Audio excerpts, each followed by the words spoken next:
One. Hello, everyone, and welcome to this conversation with Mr. Alan Savory and Dr. Sailesh Rao. I'm Jamin Shively of radish.org hosting, and we are very excited because this is really the beginning of a two-part, this is the first part one of a two-part conversation. This first one is just amongst the three of us, though people who are looking on are certainly welcome to type in questions or comments. And then we'll have a public conversation, a really public conversation, in that as many people as wish can join us tomorrow when we'll be talking from 11 a.m. Pacific time to 1 p.m. Pacific time on the Collective Intelligence Block Party posted on radish.org.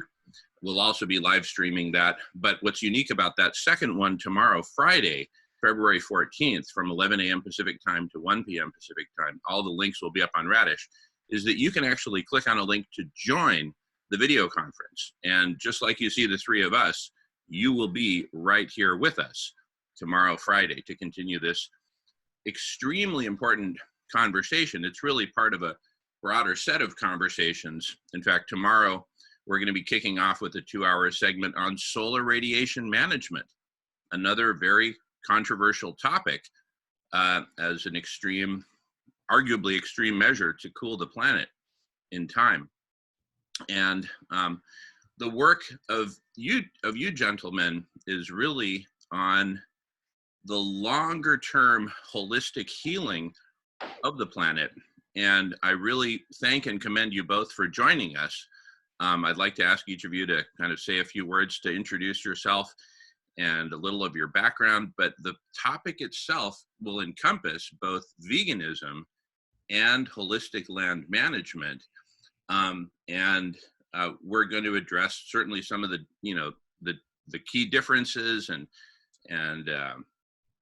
the two different approaches, philosophies and everything. But the whole idea is this is a very just open exploratory conversation where we start with the common ground that we are all committed to doing whatever it will take to save life on Earth and cool the planet, heal the world's ecosystems, et cetera, et cetera.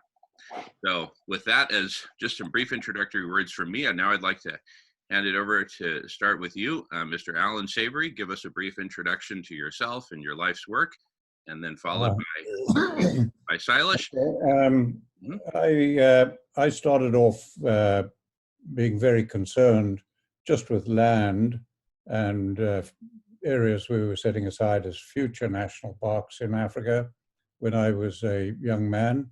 That was over 60 years ago, and just became very obsessed with trying to find solutions to a problem that was thousands of years old, and I just couldn't believe we couldn't solve it.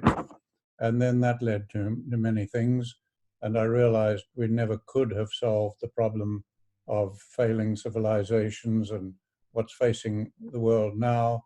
We never could have solved it in one country, one culture. No university or institution could ever have solved it.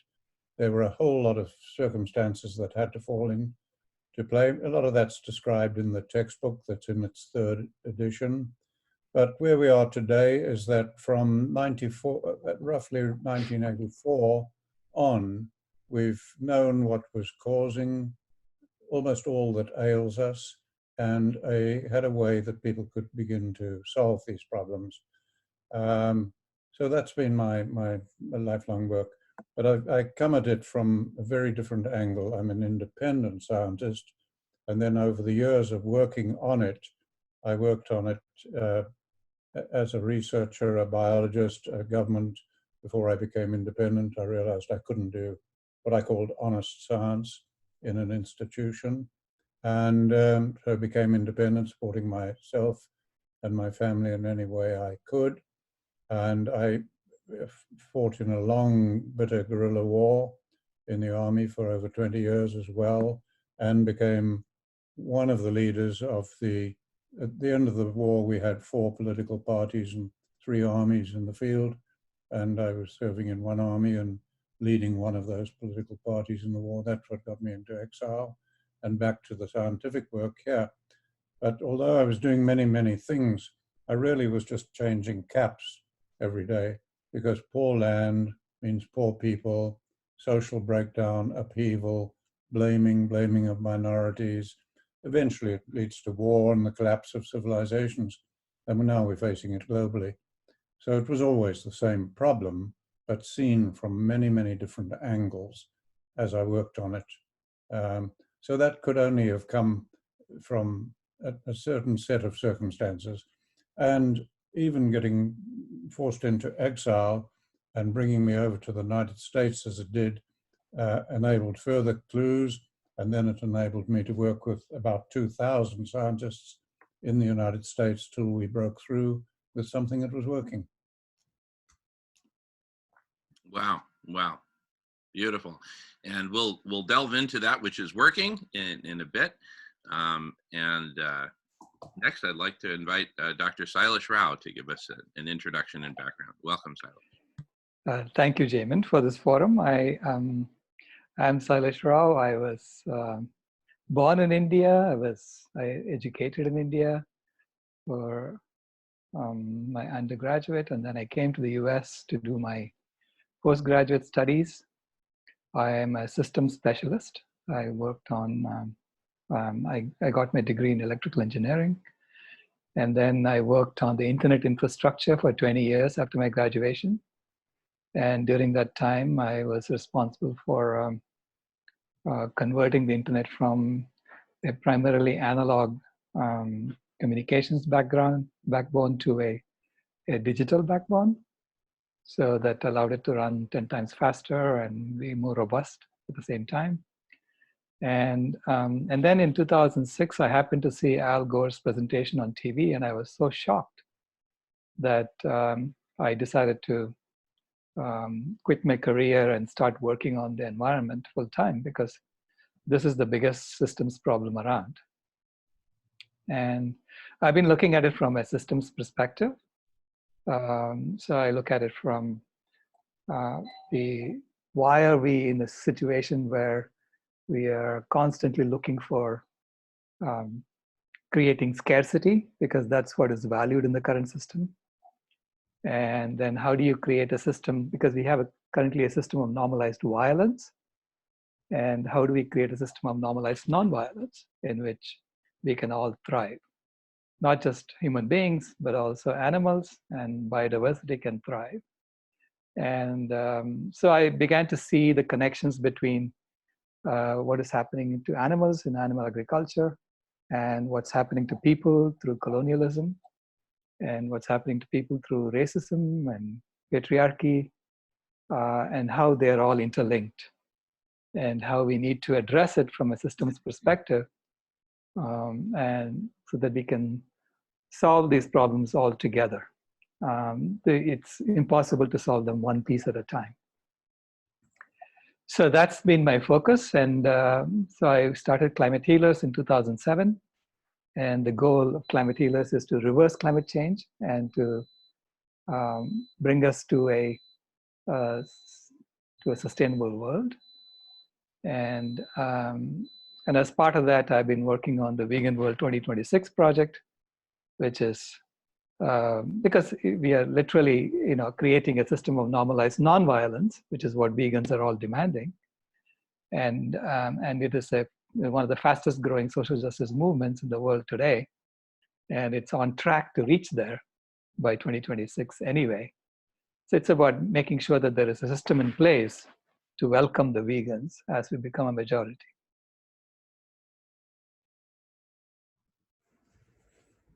Beautiful, Sailesh. Thank you so much. I'd like to just say a few words to kind of help put a little framing or context to this. Mm-hmm. Part of the context is I have traveled to see both of you in person and to participate at your respective conferences that you've held both in Colorado in the case of Alan, and Arizona in the case of Sailesh. And I was drawn to both of you because of the quality of your work, the rigor of your work, and your passion and commitment. And I'm very honored to know both of you. And what's interesting is, we could just, get kind of cut right to the chase of this, what could be, but I don't want to be, a debate about whether we should have veganism or holistic land management using livestock in the innovative ways that you've pioneered, Alan. So, but instead of that, I want to really talk about two things that really all of us have in common.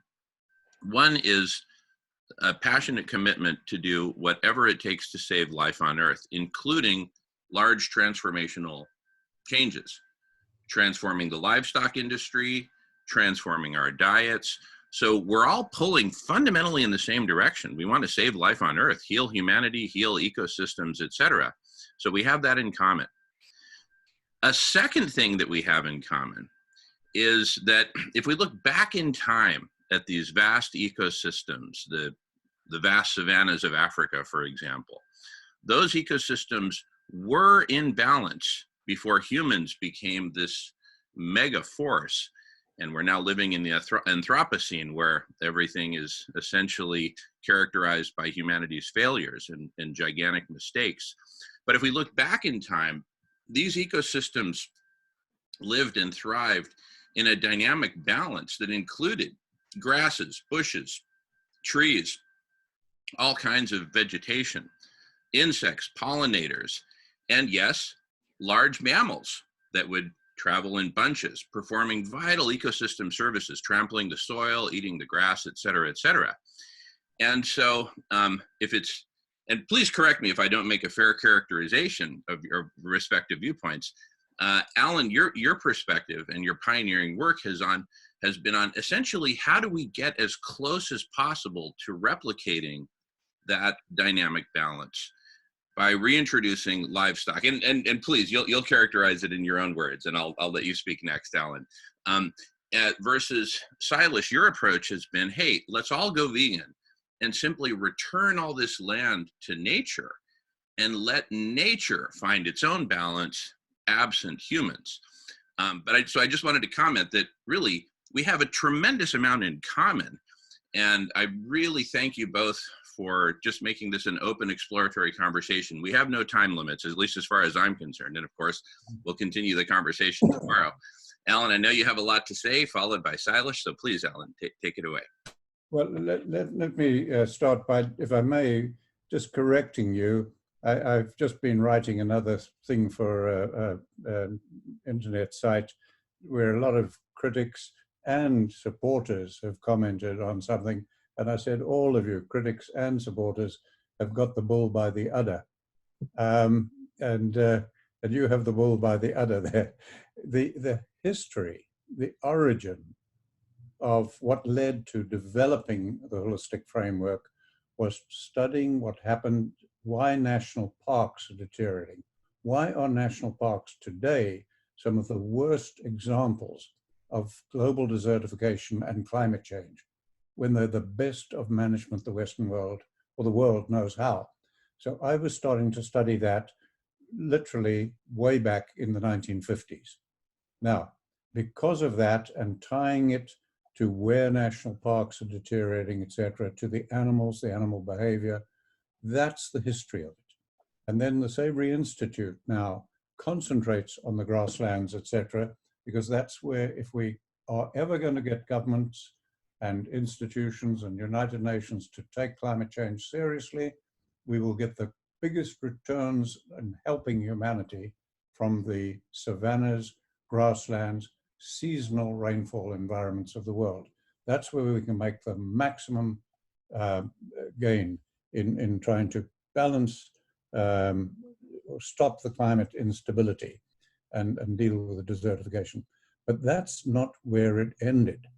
When I came to the United States, the USDA, far-sighted people in it, commissioned me over a 2-year period to put 2,000 scientists through training, because they knew about the work I was developing. Americans had been watching it in Africa. In fact, a university here was already plagiarizing my work. And so I was asked to train these. Now, during the training of those 2,000 people on the developing holistic framework, all right, we finally broke through with the holistic management framework. So that is what we do. When you talked about holistic land management, that is like you having a glass of water in front of you, and it's ceased to be hydrogen and oxygen. It's now water. H2O have got together. And it's like me saying, I'd like you to give me a talk about how to manage the oxygen in that water. Gotcha. All right? Humans are one species. We came from one source as a species. All right? We pretty well know that that was somewhere in southern part of Africa, and we won't get into that further, but we spread around the world. Now, humans and land, environment, are so bound that they are inseparable, and our cultures. So just think of humans for a moment and think of a pygmy in the Congo forests in Africa, think of an Eskimo, think of an Arab in the Sahara, think of an Aborigine, think of a person in Sweden. Now, they look different, their cultures are different, they're different colors, they're different sizes, they are so different. It's the same damn species. What produced that difference? The environment. An Eskimo could not have evolved in the Sahara. A pygmy, as you find in the forests in Africa, couldn't have developed in Sweden. Humans and our environment are totally susceptible. We're evolving as we talk. And we now are going to have soon over 50% of the world's population in cities. And we're now evolving to deal with magnetic, electromagnetic pollution, plastic pollution, chemical pollution. Our shape is changing, our fitness is changing, our diseases are changing. Technology is now the environment. Our dating patterns are changing. Everything is changing. Okay? Now, if you look at the economy, the only economy that can feed, sustain any community in the long run is the photosynthetic process. Green plants growing on regenerating soil. You cannot eat tourism. You cannot eat gold. You cannot eat shares. You cannot eat any of these things. At the end of the day, cities are made possible. Civilization is made possible. You can have a choir, you can have a church, you can have a religion because of agriculture. That has to be the basis of any economy. So you cannot separate economy, culture, and people. And we learned how to do that, as I said, by 84, and to deal with it. So what we have going around the world today is many people like Sailesh and many others with absolute good intent, struggling for solutions, like so many of us are. And what we have to offer is the simple idea that there is only one cause of everything that ails us. There is nobody out there doing anything to us. There are a few natural catastrophes, volcanic eruptions, tsunamis, etc. But you listen to the news, you watch what's happening, you watch the wars, the fights, the conflicts, the religious conflicts, all of this stuff. It is humans doing it to humans, all right? It is us doing it. Now, the single cause of this, if you talk to most scientists, institutional scientists, about what is causing the biggest problems facing us in the world, they will say coal and oil, livestock. That's why Sailesh and the vegan movement is trying to get away from livestock, because they are seen as responsible. But if we just use our common sense, which humans are capable of, but because of system science and complexity, we know that institutions are incapable of. That is common sense. So if we use our common sense, we quickly realize that, oh, coal and oil are resources. They've got large carbon molecules. Humans may need them for centuries to come to make many products, not just aspirin, not just burn them up as fossil fuels. It is management that determines to burn them up, calls them fossil fuels, right?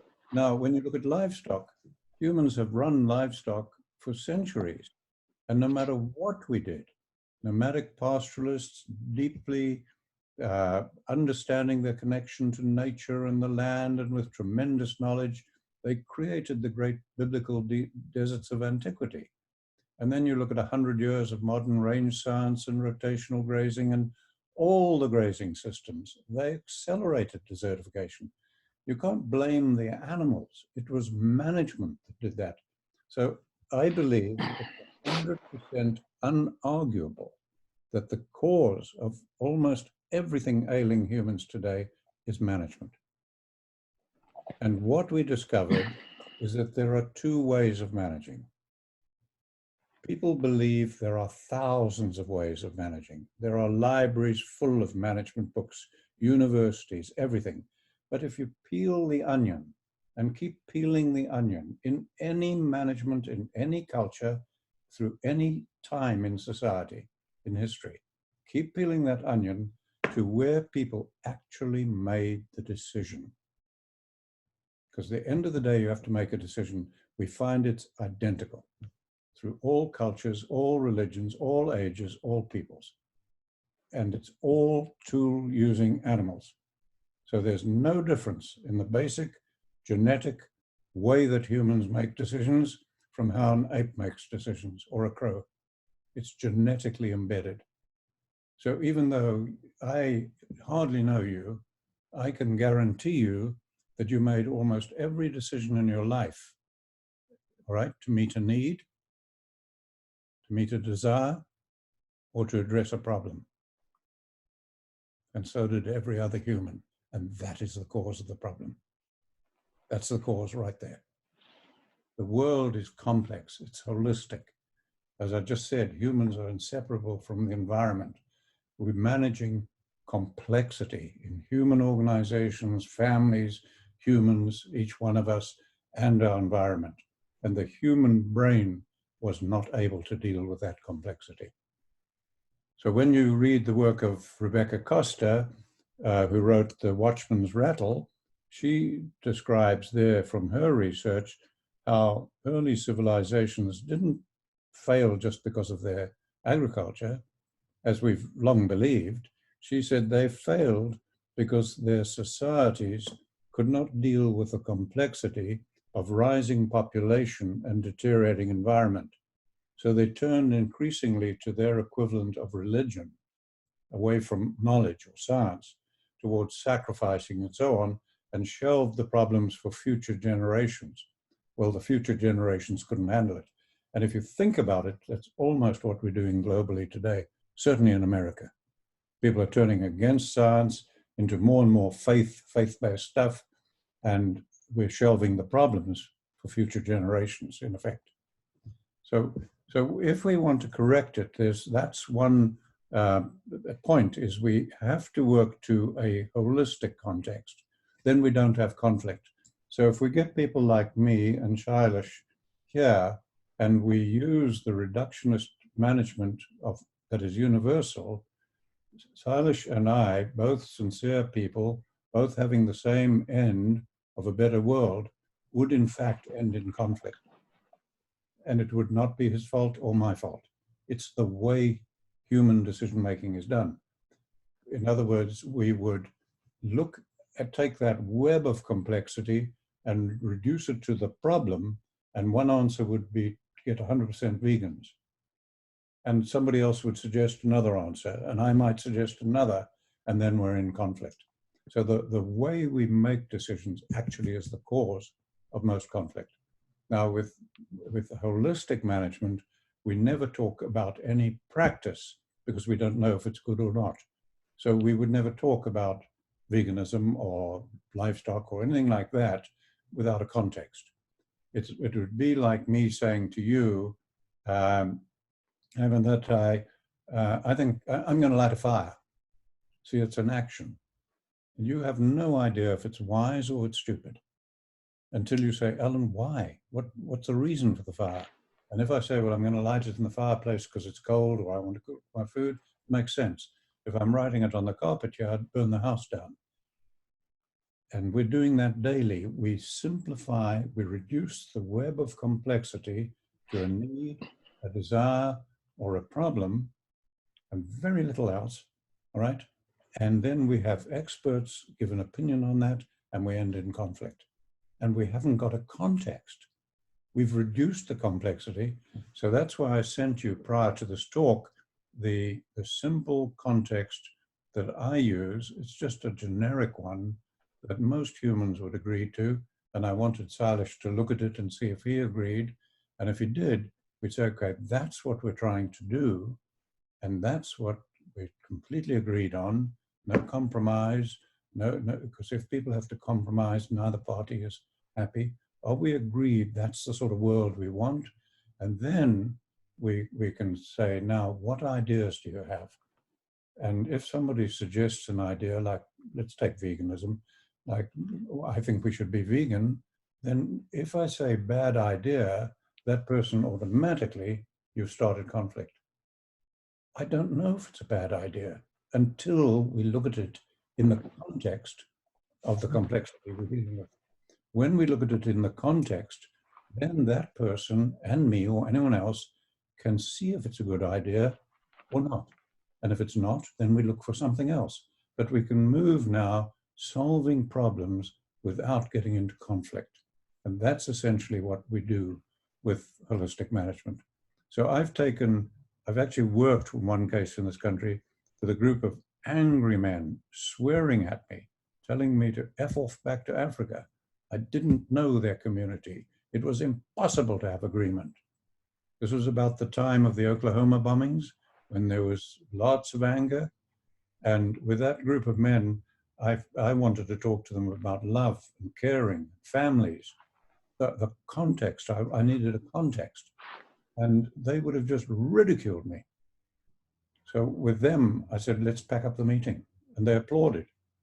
And then I said, would you work with me for 1 hour and prove me wrong, instead of telling me I'm wrong? So they agreed to do that. Now, I wanted those men to talk about what was deeply valued. And they would have just ridiculed it, being typical macho bullshit males in this country. And so what I did was I handed out a piece of paper to everyone. And I said, by the look of you, you're all going to be dead within about 60 years, about 20 years, sorry, because they were older, most of them. And I said, I want you to be totally selfish and write on this paper, would like to see if you could come back into this community 100 years from now. So just be selfish, think only of yourself, and do that. They did, and we read out what was on the bits of paper. I still have the board that we had it on, a picture of it, and you couldn't distinguish who was a bureaucrat, who was a farmer, who was a rancher. They all wanted the same thing, and the atmosphere changed. And by the end of the hour, we had a holistic context. So I'd like for this discussion with you, Sailesh, if you're agreeable to it, that we work to the context that I sent you, and then have the discussion about veganism. It'd be great. Right. That way we won't argue at all. Right. Yeah. So let me begin by telling you where I come from. I come from an engineering background, and as engineers, we are trained to look for the truth in science, because we have to build things that actually work. And so I look at things from a holistic perspective. I look at problems. What are the problems, and how do you solve these problems in a way that makes the system robust and impervious to attacks, so to speak. So when I look at the problems that we face in the environment, I don't say it is because of burning, coal, oil, or raising livestock. I say it's because we have a burning machine that's literally burning more and more every year. So because we have created a system in which growth is fundamental. Okay, and that growth is fundamental because of the way we create currency in the system. It's the game we are playing. Because as human beings, we tell stories and we play games. And the stories that we tell determine how we act, and and the games that we play determine the rules that we use for acting. Okay, And the stories that we tell, if we tell a story in which we have actually created lots of problems and we have created a big mess on the planet, then we are always looking in the past to make corrections. And that kind of story is actually going to be detrimental for future progress.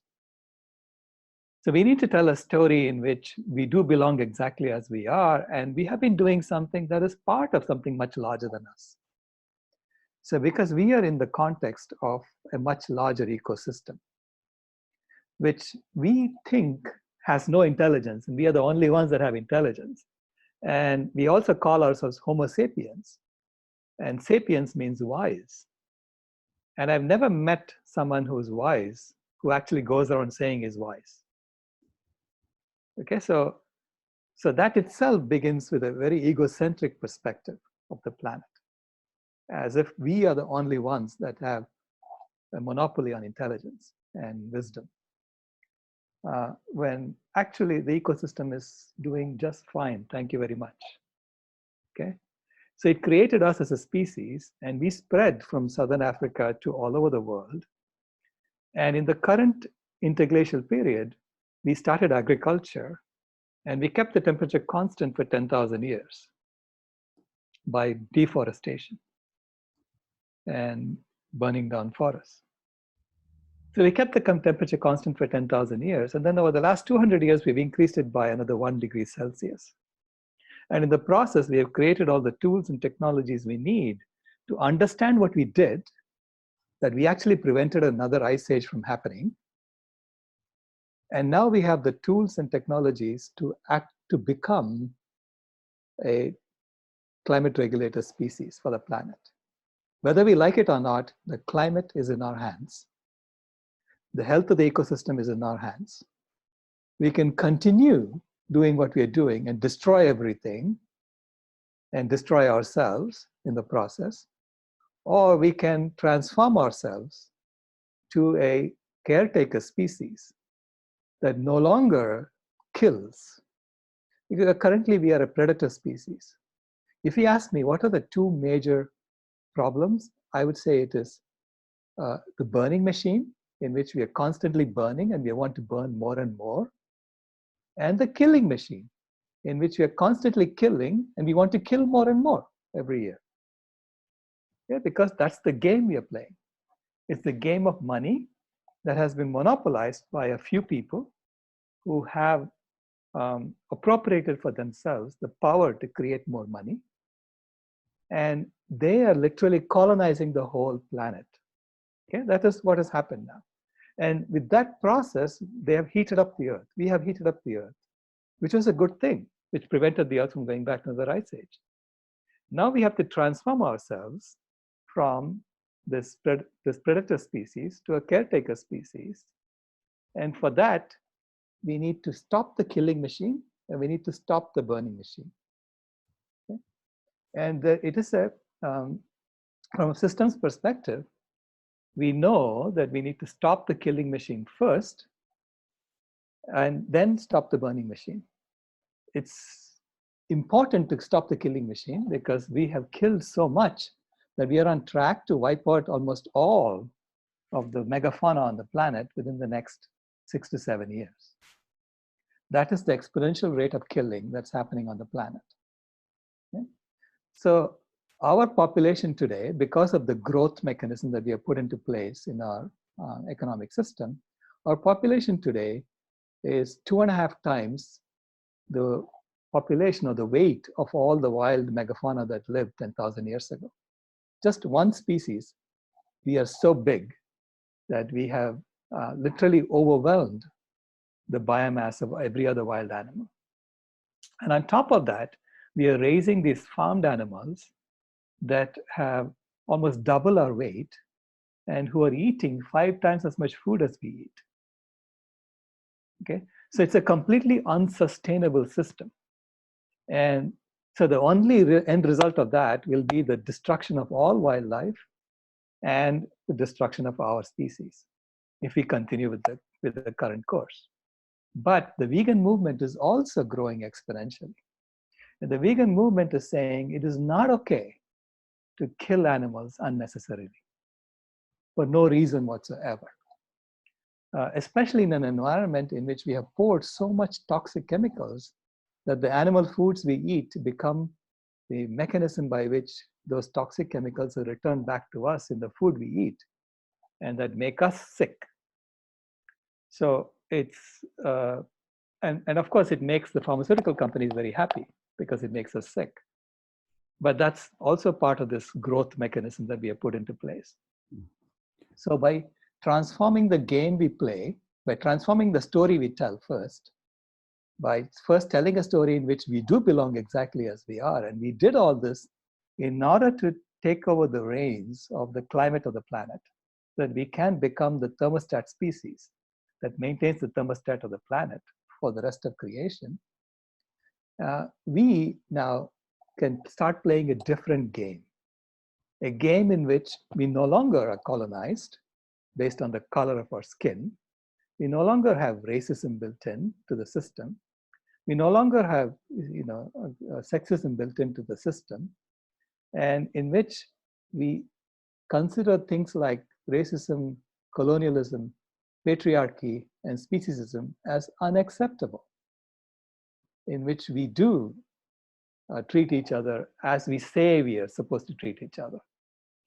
See, our ideals are amazing. We have an ideal that all beings, all men are created equal. And we know that all men really means all beings are created equal.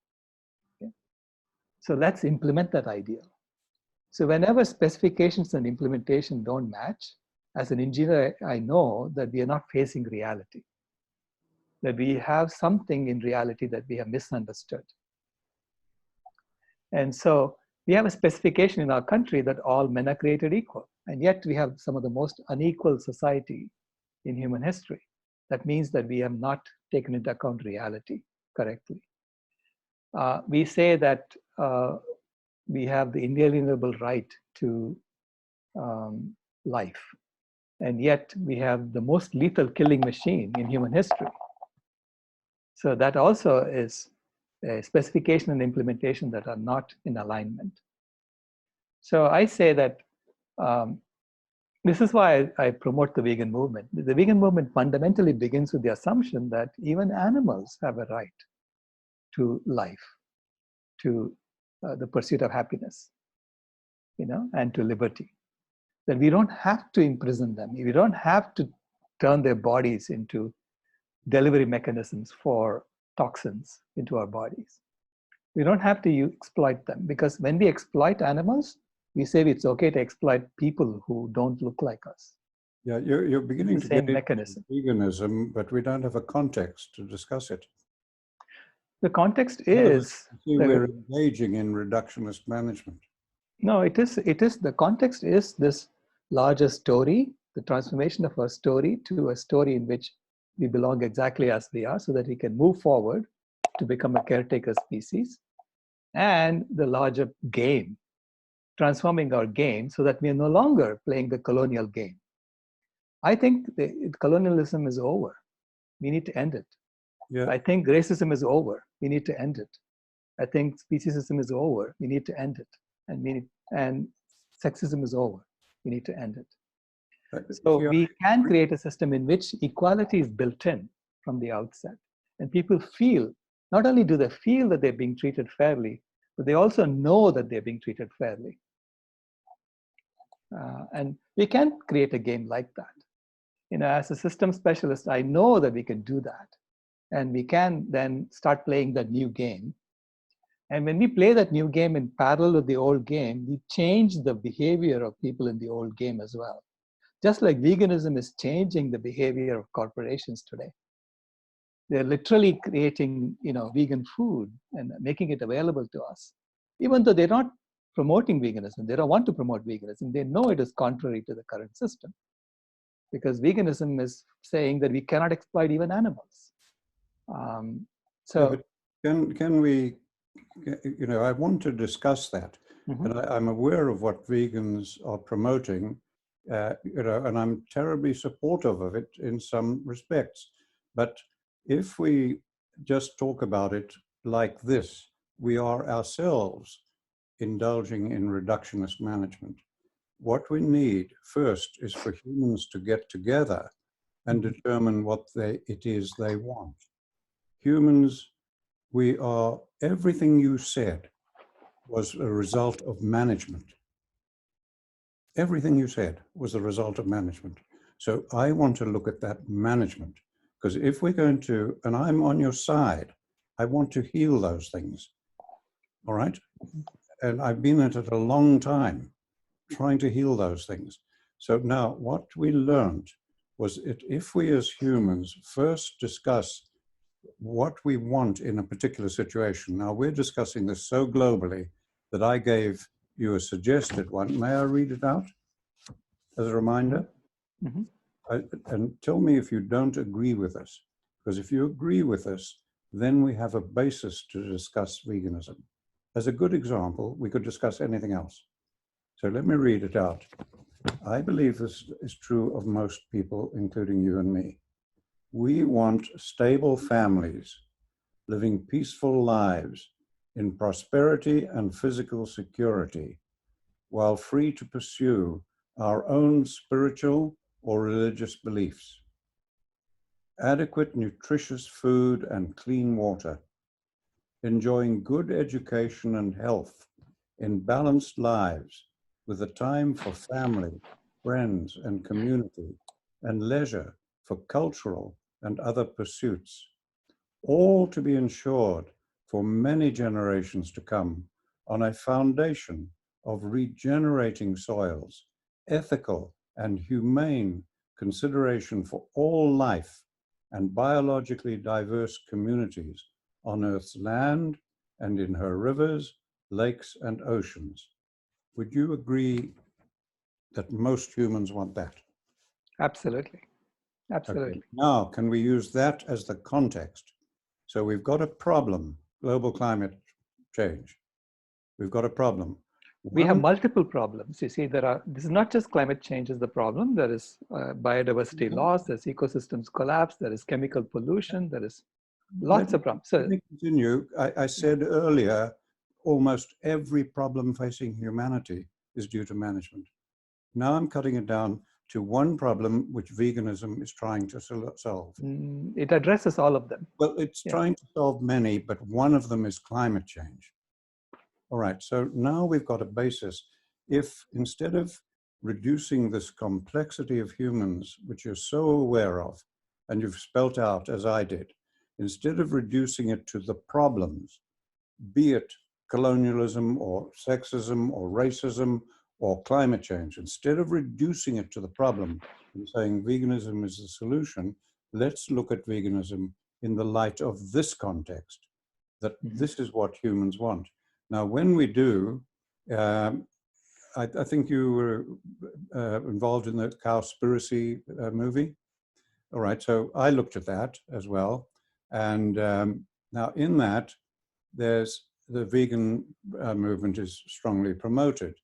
Now, they went into the terrible treatment of animals in factory feedlots, mainstream agriculture, the terrible burning of forests in Brazil to plant pasture, to raise animals, to go into confinement feedlots, the feeding them grain, etc. That, if people managed holistically, in the light of the context I've just read, nobody would be doing that. I disagree, though, because when we have to when we kill animals for food, we are not treating them nicely. Okay, number one. So no matter how you manage these, first of all, we're calling them livestock alone tells me that you're looking at it as a product. It's a stock. It's not. These are not stocks. These are animals. These are animals who have lives, who have relationships, who have families, who have feelings. They're not machines. They're not objects. No, but when we call them as livestock, we literally are treating them as objects, right? So secondly, right, so I say, in Cowspiracy, we looked at it from the perspective of environmental NGOs and why they don't talk about it. Yes, but can I continue on that line that I was on, please? You know, I did listen to you all the way through because I need to get the line of thinking, and you need to listen to what I'm trying to say until I've said it. So we look at that terrible cruelty of animals. I am totally against that. Every sane person would be against that. It's resulting from the way policies are developed with a problem of feeding the world instead of in a holistic context.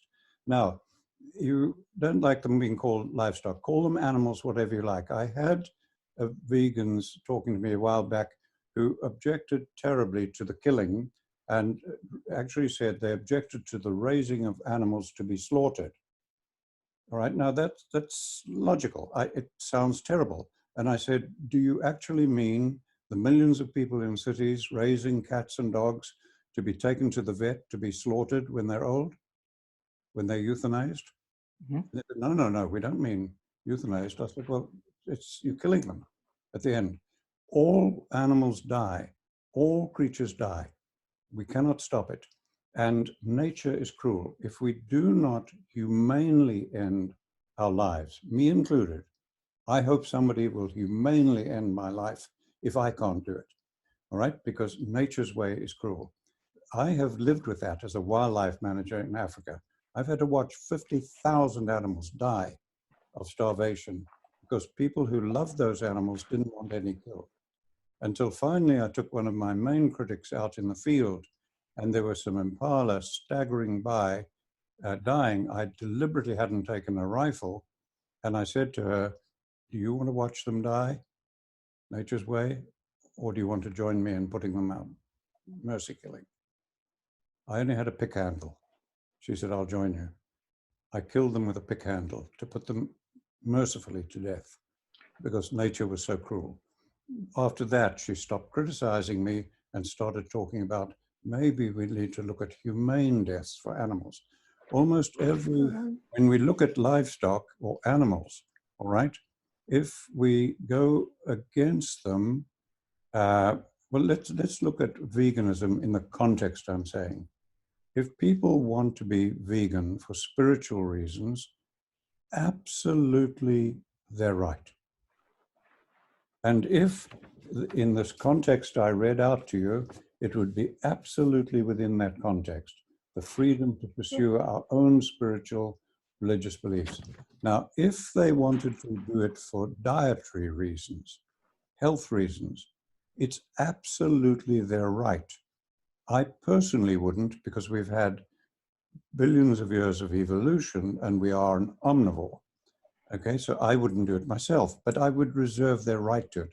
Now, the moment we say we want people to be vegan to stop the killing, then that is not being ethical and it's not good for the environment. Well, I disagree because when we do that, when we say it's okay to kill animals for food, we are not waiting until they are old to kill them. We are killing them as their babies, as they begin their lives, right? We are killing them because we want their flesh. And it is unnecessary to kill them because there's plenty of nutrition outside. You know, vegans have been living for centuries now, you know, and showing that it's not necessary to kill animals for our nutrition. Secondly, when we do that to animals, we start doing that to people. We have done that to people. And in fact, if we look at what the animal agriculture industry is doing today, it is appropriating land from native people to graze more animals. So we are destroying forests and taking their land away, telling them that their culture is inferior to our culture. And therefore, they need to get out. Can you please let me finish? Yeah? With the same courtesy that I gave you. Thank you very much. That is called colonialism. When you go and take away someone's land, saying that their culture is inferior to our culture and therefore they need to move out so that we can raise more animals, that is called colonialism. When we ask people of color and immigrants to go slaughter the animals so that we can eat them, and those people are being traumatized as they slaughter the animals, that is called racism. When we then impregnate these animals because we want them to be of the greatest stock, so to speak, so that they grow the fastest, or they have the right genetic material for us, that is called patriarchy, because that is literally abusing the feminine of the animal. And that is what we do when we exploit animals for our purposes. So I'm saying that everything you said about our goals are perfect. We do want a world like that. But a world like that in which we are exploiting animals does not exist. Exploiting animals for not for any necessity, but for our taste, but for our sensory pleasures. Okay, it's not. I mean, this is not what happens in nature. In nature, predators eat animals. Predators kill animals, but they kill the weakest in the tribe. They catch the animals that it's easier to catch. No predator goes after the young animals that are running fastest, right? Because it's hard for them. Because in nature, there is always this conservation of energy. Animals are trying to minimize the amount of energy they need to produce something, to live their lives. So nature is beautiful that way. Nature has done her thing, and there is no need for us to intervene and to use our guns to end suffering and things like that. I don't see that as part of our vegan world in which we are. Can I go back to where we diverted from what I was saying? Mm-hmm. Yes. All you're describing, I know, I am a wildlife biologist. I've spent my life dealing with animals, and most don't die from predation. Mm-hmm. Nature kills them with accident, disease, and predation, and none of them are pretty, particularly disease, and they die by the thousands because they have to die. Everything has to die. All right, now, if we are against killing animals as vegans, so you want me to be vegan and not kill animals, then I have to say to myself, well, it's not good for the environment. I'm going to come back to that, right? But it's not ethical, because what about all those people over the whole of North Africa, up through into China, Mongolia, etc., vast areas of the world, parts of America, South America, this continent, yeah. What about all those people that are living on land where you can't grow crops, you can't grow forests, you can't grow, only about 3% to 5% of the land can grow crops. The rainfall is way too low. The periods of dry are far too long. They have nothing they can convert that vegetation to food except animals. So now you're condemning those people to poverty, violence, emigration to Europe, continued desertification, continued climate change. Is that ethical? Can I address that? There are examples of food forests being grown where people said nothing can be grown, where we have shown that we can do that. There used to be forests there, and we have destroyed it in the last 200 years, last 1,000 years. We have destroyed the forest and turned that into deserts. The deserts, if you look at where the deserts are, the major deserts, the Sahara Desert starts on the western edge of Africa and goes all the way into India and becomes the Gobi Desert, goes all the way into India and becomes the Thar Desert, goes all the way into China and becomes the Gobi Desert. And if you remember your history, that's exactly where the major civilizations of the world were. So it's the human beings created our civilization, and the deserts happened. How did they happen? Because we cut down the forest and we turned that into grasslands for raising animals. And we can reverse that. And if you go look at what is happening in India, in the Auroville, in Sadhana forest, where people have taken something that used to be bare rocks, hardly anything was growing, and they've turned that into a native forest that used to be there. So we have historical data. We now know that of the grazing lands of the planet, 41% of it used to be forests in 1800. And we know that we can bring those forests back with the right techniques. And when we do that, when we create food forests for people, this is what's necessary for us to regenerate life on the planet and to bring back the wild animals that we have lost. We have lost a lot of the wild animals. Wild animals are down 90% from what they used to be, 10,000 years ago. And we cannot continue doing what we are doing, taking away more of their land and creating more and more farmed animals for us to eat. Yeah. And turning them into... I said that most of that land that is desertifying, all right, majority of it, or vast amounts of it, bigger than whole states here, is less than 200 millimeters of rain. It was never forest. You can't grow forests in it. You can't get tree canopy, woody vegetation dense enough to cover soil. Areas that I've worked in my life that we made national parks, we protected them totally. We didn't kill anything. There are big national parks around me in Africa, the Chobe National Park, the Zambezi National Park, the Luangwa, all of these big national parks. We are totally protecting them, doing everything that you would want to do as a vegan. They are shocking examples of global desertification and climate change today. And we're doing no killing. Well, the national parks... And the trees are dying.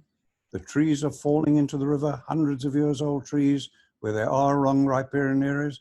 And you are right, Sailesh. People have the ability to harvest water or runoff off big areas with swales and grow fruit forests. They do this. They're doing it in Jordan and other areas. The whole Nabatean civilization was based on water harvesting and irrigating like that. The entire civilization failed. It became desert because that doesn't work. It doesn't address the cause of desertification, which is oxidation of vegetation and sunlight. But it doesn't address that. The national forests and the forest services are all legacies of the colonial system. And they always were designed to extract as much as possible from that land for the benefit of the colonizers. It has always been that way. The forest services in India were designed for that. So they were taking away old growth trees and replacing them with trees that would make timber for new ships to be built for the British Empire. So that is the legacy that we have in India, is forest management that was mainly about extraction. And it has unfortunately continued because it is the same colonial system that we still have in the world today. I would suggest looking at projects like Sadhana Forest that I mentioned, where they're bringing back the original native forests in that region, and not growing eucalyptus trees or teak trees because they're good timber. Yeah. Are you familiar with Bhubaneswar? Yes. Yeah, because I went to Bhubaneswar I worked with the forestry department. Right. Okay, and we got the forestry department to look at the forestry policies. They looked at 12 policies long after colonialism. All right. Yeah, but we looked at 12 of their policies. They did, teaching them how to use the holistic framework. And they developed a holistic context that Indians would want, they would want, their families and everything. And they analyzed their own policies in the forests in Bhubaneswar. And they concluded, not me, that all of their policies would damage India, damage their communities, damage their economy.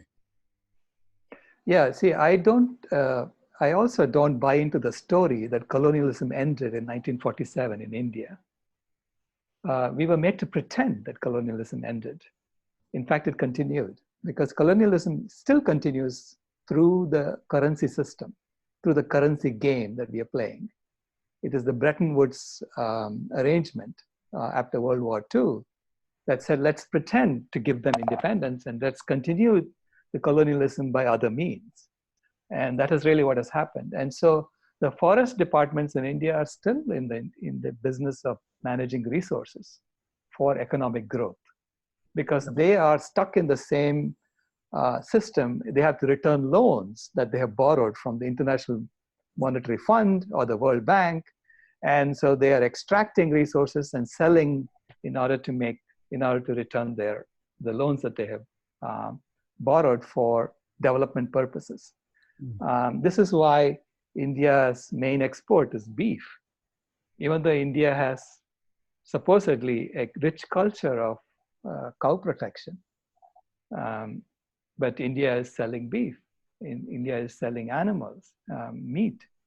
And in fact, that's if you look at the latest budget that Prime Minister Modi proposed, he is proposing to grow the livestock industry, a so-called livestock industry. Yeah, but I'd love to get back to solutions.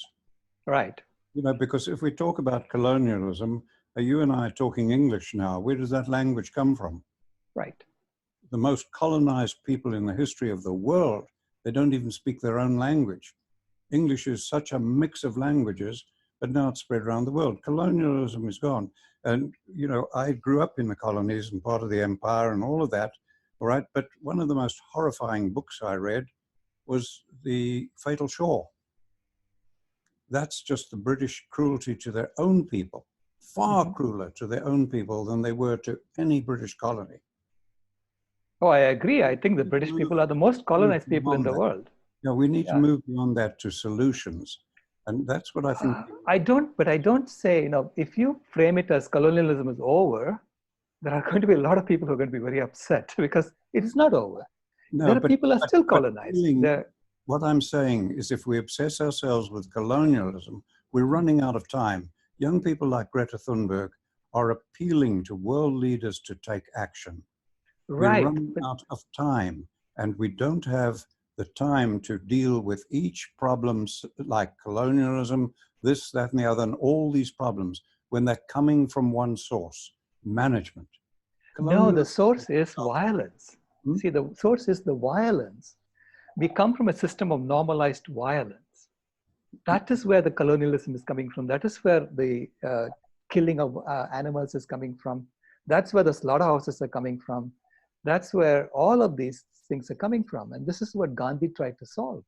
That's what Martin Luther King tried to solve. It's just to create a system of normalized nonviolence in which peace is normal, which is exactly what you asked for. You wanted a system in which peace is normal. Yes, but what I'd like to do is not theorize about all these things. We don't come, if one person could theorize, we come from a system of violence. Others would say we come from love. I don't believe in violence. I've had to live with a lot of violence. I've had to deal with it, but I've dealt with it by love of animals, love of people. Exactly. Right? And yes. I want desperately to talk about how do we solve it? How do we, you know, the Greta Thunbergs of this world are appealing for global leaders to take action. A lot of people accusing them of inaction, lack of political will, etc. Mugabe, who was, when he was prime minister of Zimbabwe, when it first got its independence, made a brilliant statement. He said in a public speech, he said, we do not have a bigger problem in Zimbabwe than our rising population and our deteriorating environment. Right. He said, we politicians don't know what to do. That's the game, right? Yeah, the only thing we can do is to take the advice of our professional advisors. When it goes wrong, we get the blame. And that's exactly the global situation we're in. You've seen COP25 in Madrid recently break down in chaos and confusion. We've got the UN Sustainable Development Goals that are almost all just dealing with symptoms of desertification. So I want to discuss, how do we help these young people and these global leaders deal with this? We will not help them deal with it if we theorize a lot and argue a lot about every problem, No, I see. particularly when they're all coming from one source. Right. You talked about love of animals, right? Or love of anyone. When you love someone, you don't kill them. You don't kill them when they don't want to be killed. You do. I differ with you. I have had to cry my bloody heart out killing my dog that I loved. My last 2 dogs lived for 14 years, working dogs with me. I put them out of their misery. I did it myself rather than have someone else do it. I cried and cried and cried. All right? I did it out of love. I killed them. All right? And I hope somebody will do that for me, because nature can be terribly cruel. So don't say we don't kill out of love. Well, I've done it. That's not the kind of, I'm not talking about, I'm talking about killing animals that don't want to be killed. That they're no longer, these are animals that were born. We kill chickens that they're born, and we kill them because they're useless for us.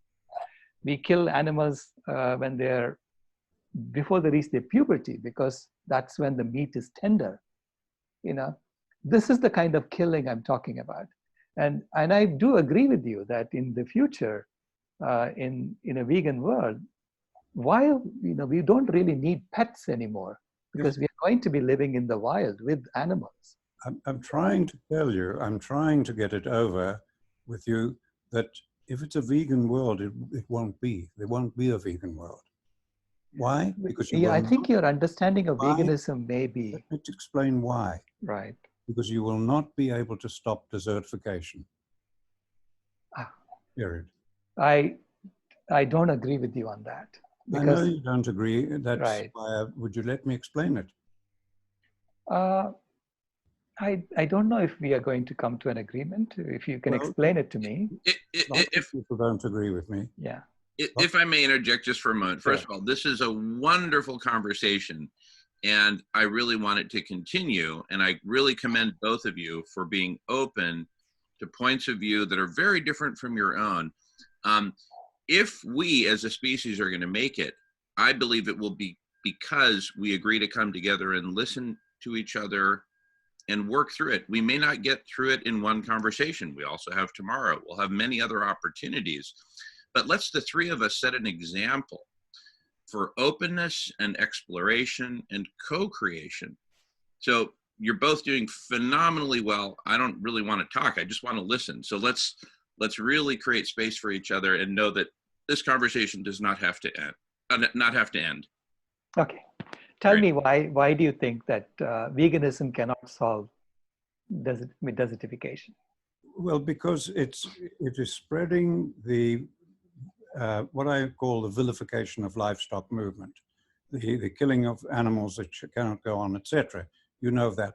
Right now, with the only thing, what the vegan world, what you're trying to do is you're trying to end desertification, end climate instability, all right? And we're a tool using animal. So you can use, and I can use, all the creativity in the world. We cannot do anything. Cannot do anything. Can't even drink a cup of water. If I say to you, drink water now, the only way you can do is to go to the nearest river and drink with your hands and mouth if you don't use technology. So we can have all the creativity in the world, we can do nothing with it. We can have all the money in the world, and we can do nothing with it. You cannot do anything with money until you pay for labor or pay for some technology, a tool. So we can have all the labor, all the money, all the creativity in the world, and we cannot even drink water. Okay, we're a tool using animal. Now, you in vegan movement are going to have to, like all of us, address global desertification. If you don't, you cannot address climate change. All right? As a woman I heard lecturing years ago said, she said, viewed from space over the last thousands of years, you would describe humans as a desert-making species. And you said it yourself earlier, how the deserts have been spread. All right, you've got to stop that. Now, you're a tool-using animal. What tools are you going to use? Okay.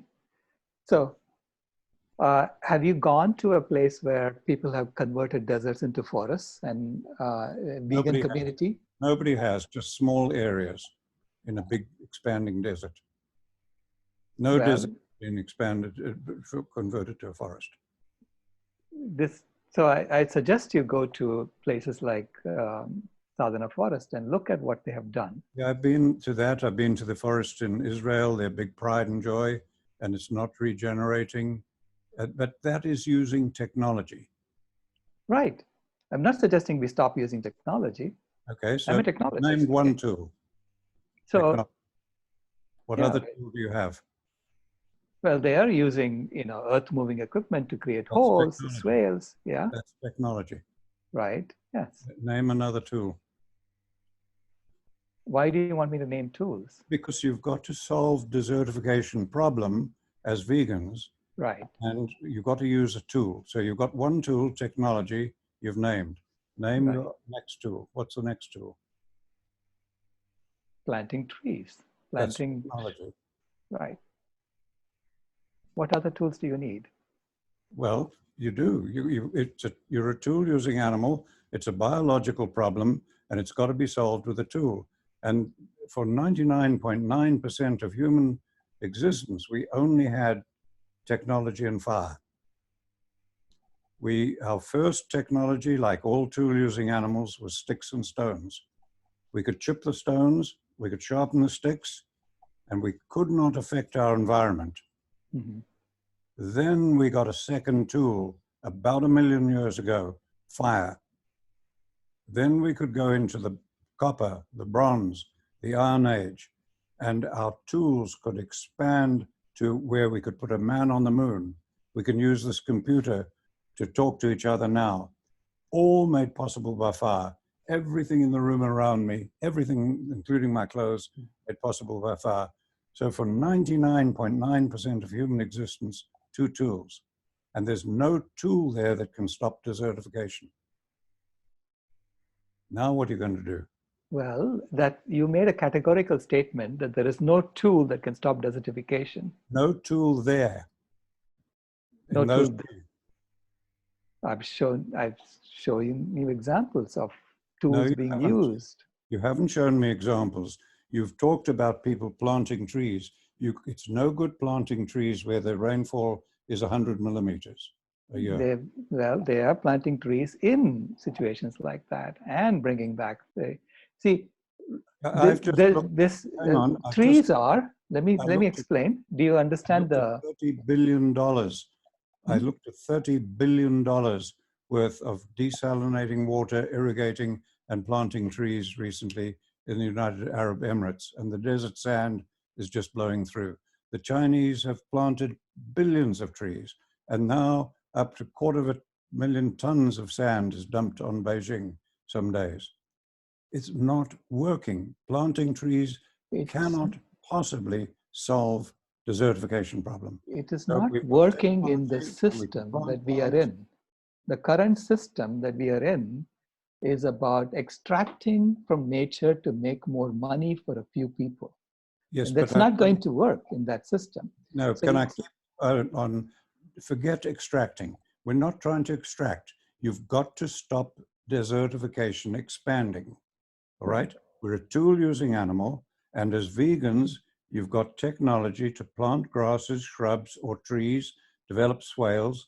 The Nabateans were doing it 2,000 years ago. No civilization got it to succeed. A few people, like in Jordan, are doing it on small areas of land where they reclaim 20 hectares in millions of hectares of desertifying land. It's not working. So now we've got the young Greta Thunbergs of the world.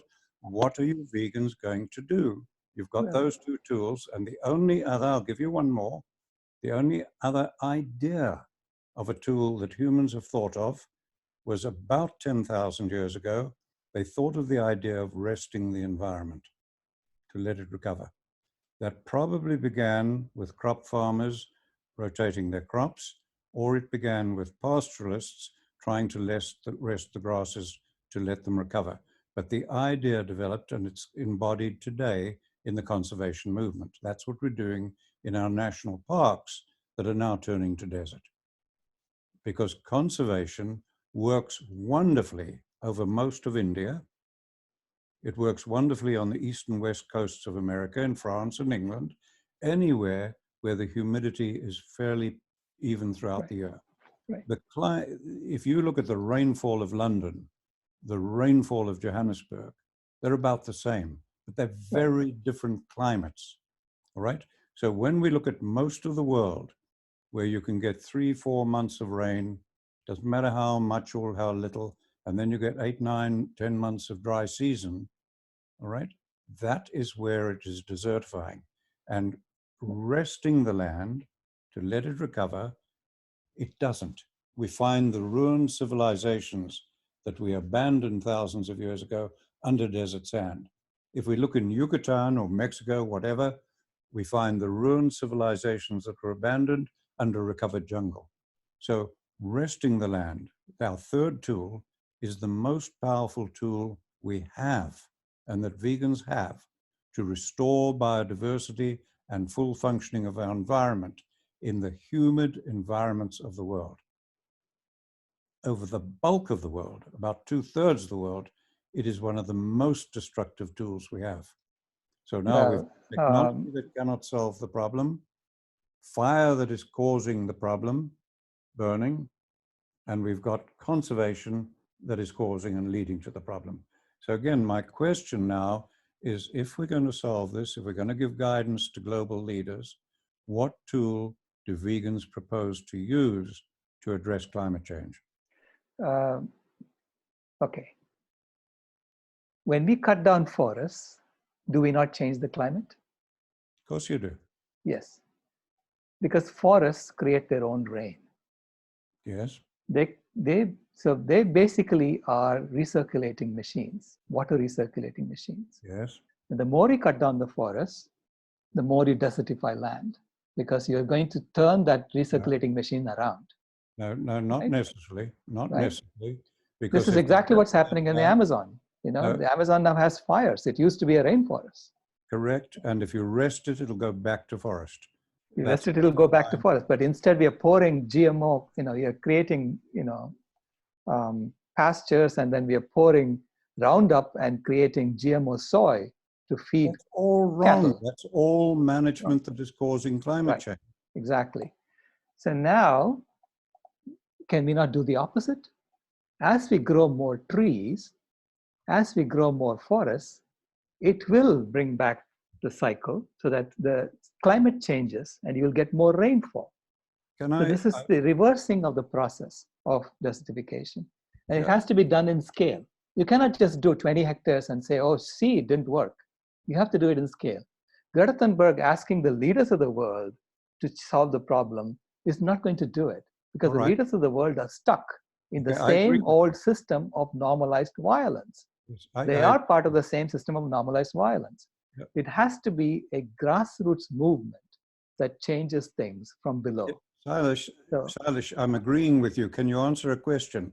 I have millions of hectares of teak forests, Baker plurijuga, the teak forests in Africa. They're bigger than whole states. Yeah, they surround my home.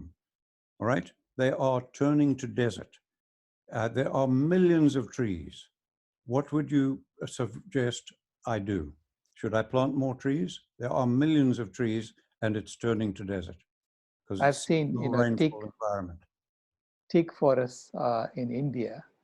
Teak was all planted by human beings there because they wanted more lumber for their ships. That's why I said this is Baker plurijuga, not the Indian teak or the Burmese teak.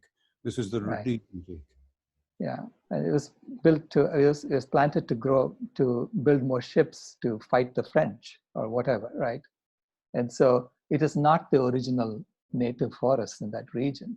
No, but my question is, what would you do in our forests in Africa that are our indigenous teak and mukwa, and they're dying on their feet. They're not regenerating.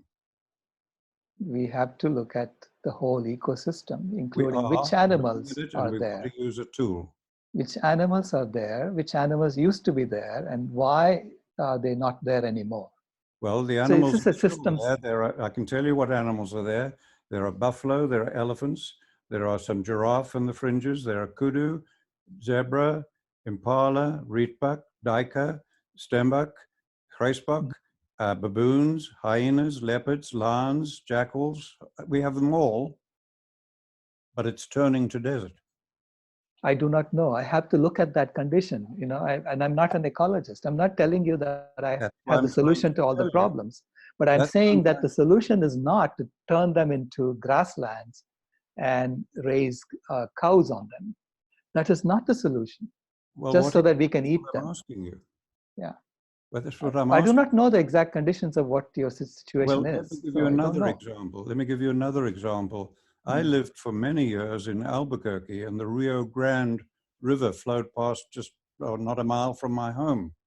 Right there, we have the Aldo Leopold Memorial Forest. So this is a memorial forest to Aldo Leopold in a riparian, riverine area flowing through Albuquerque.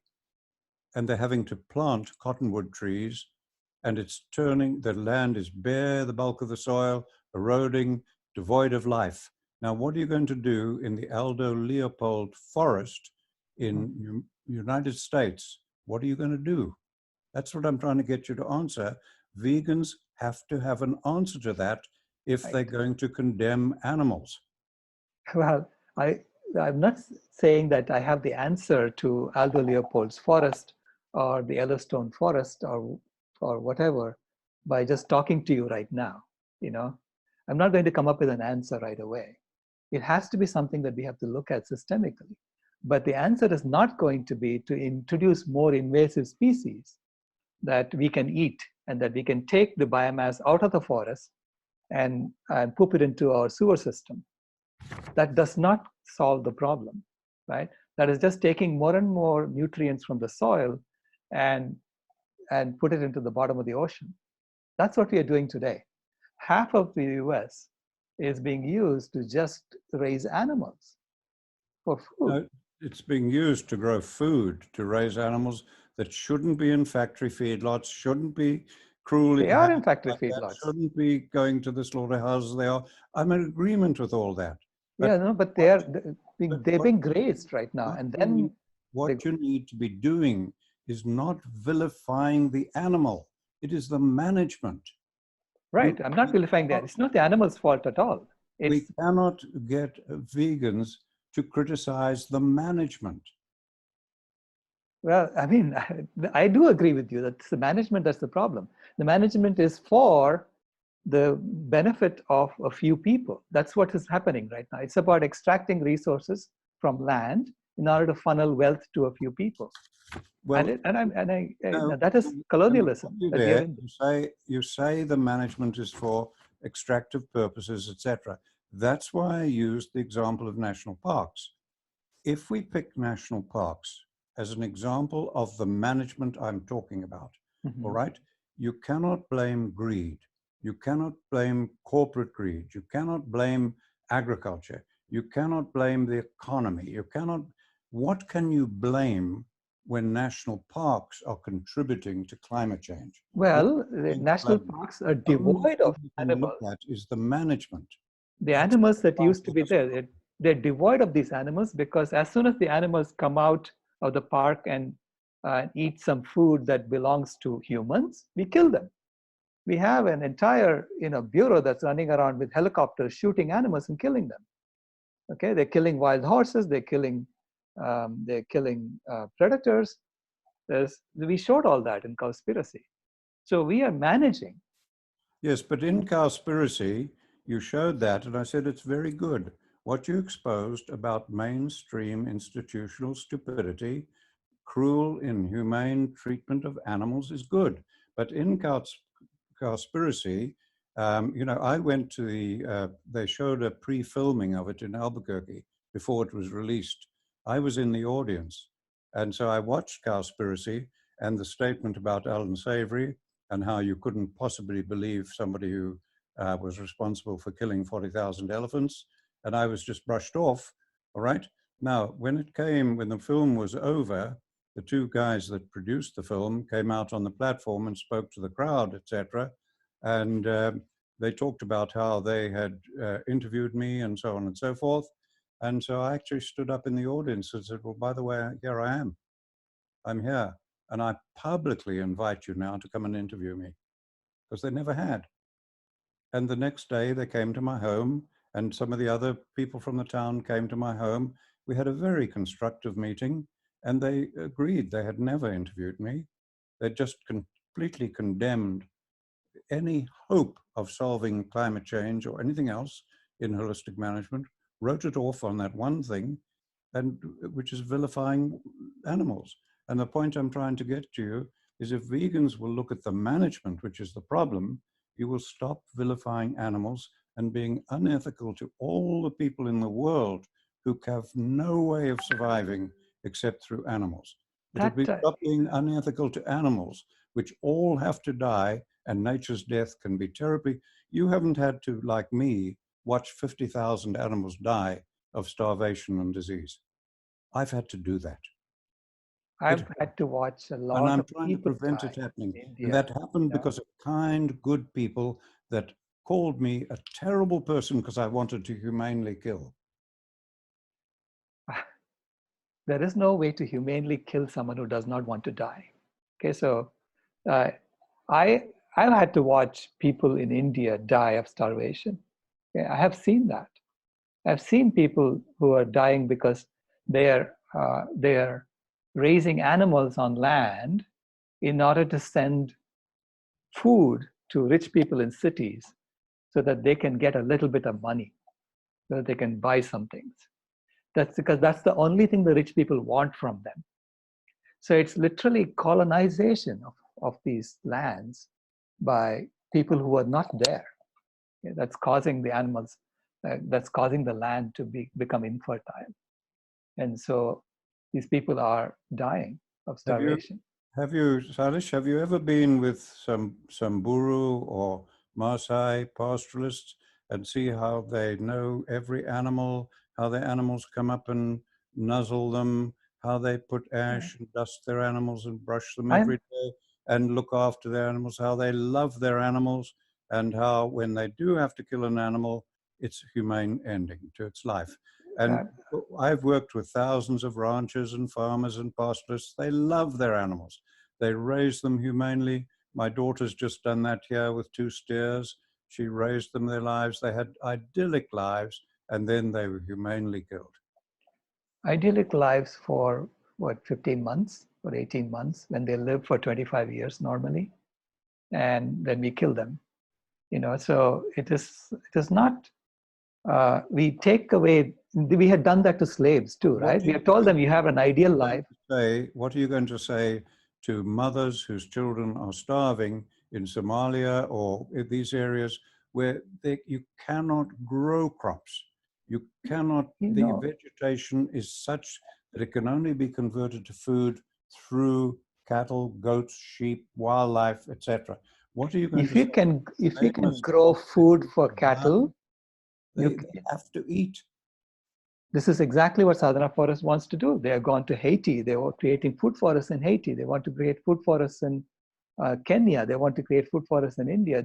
We can create food forests. This is what they want to do.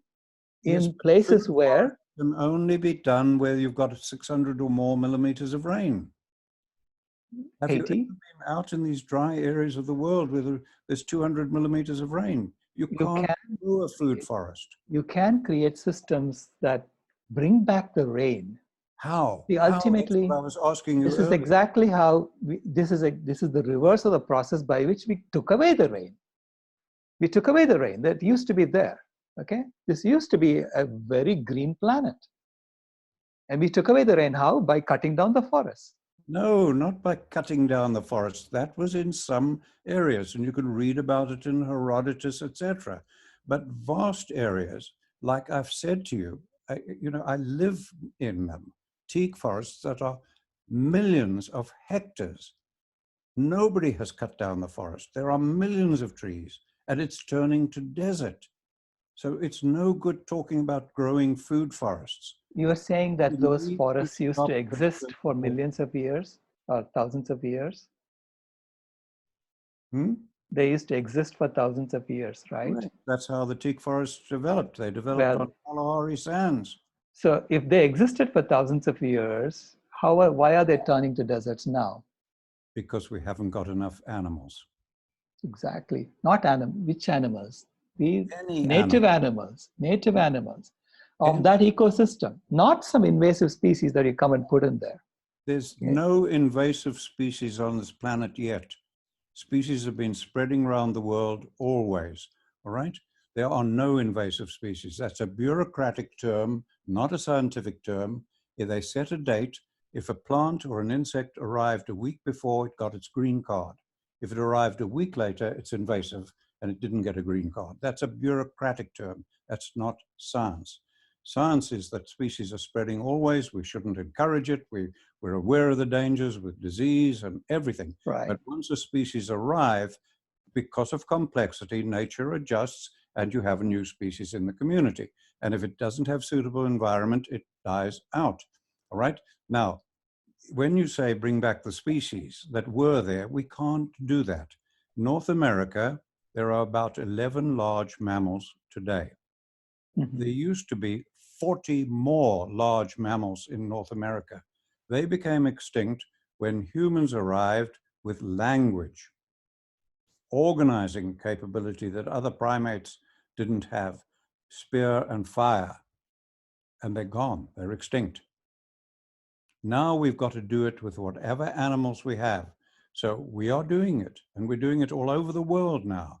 And people are learning how to use animals as long as they manage holistically and change the management. And then we use a planning process, and whatever animal we can get, whether it's a duck or a guinea pig, a goat or a zebra, or whatever animal we can get, we are restoring the environment. Because only animals can do it. No technology, even imaginable, can ever do it. The reason I said to you is because of oxidation. If you lived with me in Africa, and you're welcome to come anytime you want to, you'll see that I live in a home with a thatched roof. And we've got all thatched roofs. Now, some of our buildings have been up for 30 years. If you look inside the roof, the thatch is a yellow color, the color the grass was the day it died, 30 years ago. If you look on the outside of the roof, where it's in sunlight, it's dark black. What is that? That is oxidation. Now, fire is oxidation. It's rapid oxidation. Mhm. Now, this oxidation that's occurring on that occurs all over the world in sunlight when you get these long dry periods. So if you come here to Florida, it's like much of India. You can bare the ground, you can put chemicals, you can do whatever you like, it'll cover up. I photographed just yesterday glass notices with lichen growing on the glass in a national park here. Now, if you go to where I live in Africa, the opposite occurs. Nothing would grow on that glass. What happens there is when plant material dies, it doesn't break down biologically with mostly insects and microorganisms. It has to go through the gut of an animal and come out as dung and urine. That's a major part of the breakdown, and it has to break down in 3, 4, 5, 6 months before the next rains. Otherwise, the land starts to turn to death. Okay. Now, Let we me cannot ask you something. correct that with technology. We cannot correct it with fire. Resting the land causes it. And that's why I'm saying to you as a vegan, please tell me, be constructive, how are you going to address climate change? With animals that Ah, are not being killed and eaten by human beings. You see, all right. because you Okay. you understand that Let's say as we an agree that ecologist, far. Let's say we okay, agree may that I far. continue? Yeah. As an ecologist, do you agree that as a predator species, the prey that you're preying on should have much larger biomass than the predator? Otherwise, it's not sustainable. Yeah, the prey species, we know that, yeah. Yes. So if our species is now 2.5 times the biomass of all the wild animals that lived 10,000 years ago, then, and we want to be a predator species, and we are creating this artificial biomass that is double our weight, and that's eating 5 times as much food as we eat, and destroying the wild animals so that they are just 4% of the total biomass on the planet in terms of mammals. And we are destroying them to the point where biodiversity is just disappearing in front of our eyes. Is it not time for us to start becoming a non-predator species, a caretaker species? Well, can I point out there, we're not a predator, we're an omnivore. Well, an omnivore that's a predator, because well, we are eating. Scavenging, if you want to be correct, we're an omnivorous scavenger that turned predator when we acquired large brain, spear, and fire. We are perfectly capable of living as a herbivore. Okay, we are perfectly capable of doing, this is what vegans are showing day in and day out. Okay, we're perfectly capable of being a caretaker species that does not have to eat animals for any purpose whatsoever. Let's assume we are for a moment. I want to get, okay, so now you agree you'll stop vilifying animals.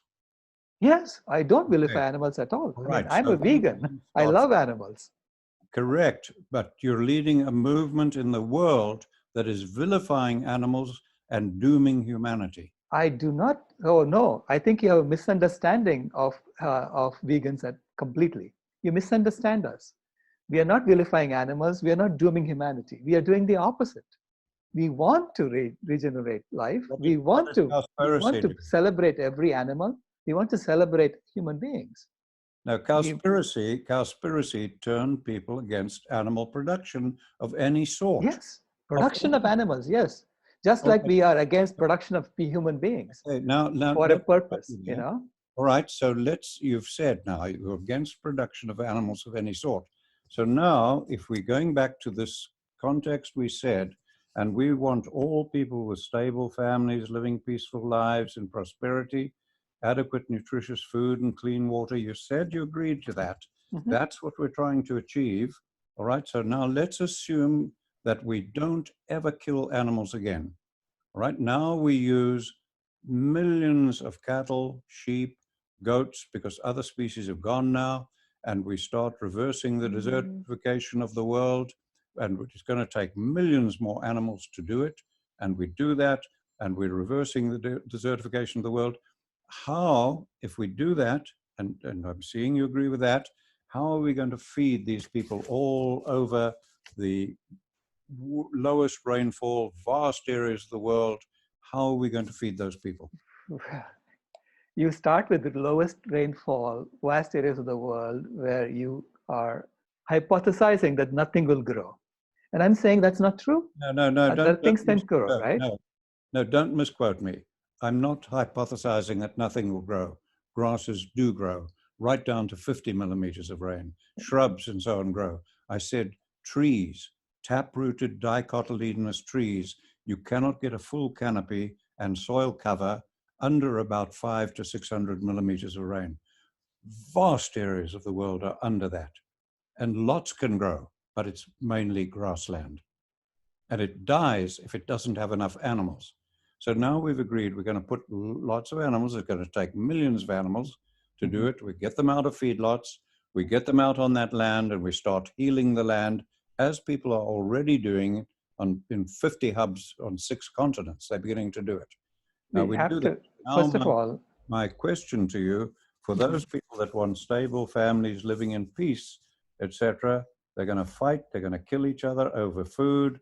How are we going to feed them where vast areas cannot grow crops? It's, I'm not suggesting that we go right there first and turn them all vegan right now. I'm saying we're talking about people in cities who are ordering food, who are basically making someone else do the work for them, right, to create food. That's where the movement is beginning. You're talking about not killing. Right. I'm saying not killing. first of all, when you create when you're restoring the ecosystem, you're not trying to create an ecosystem that has 6 times as much biomass that it used to have, right?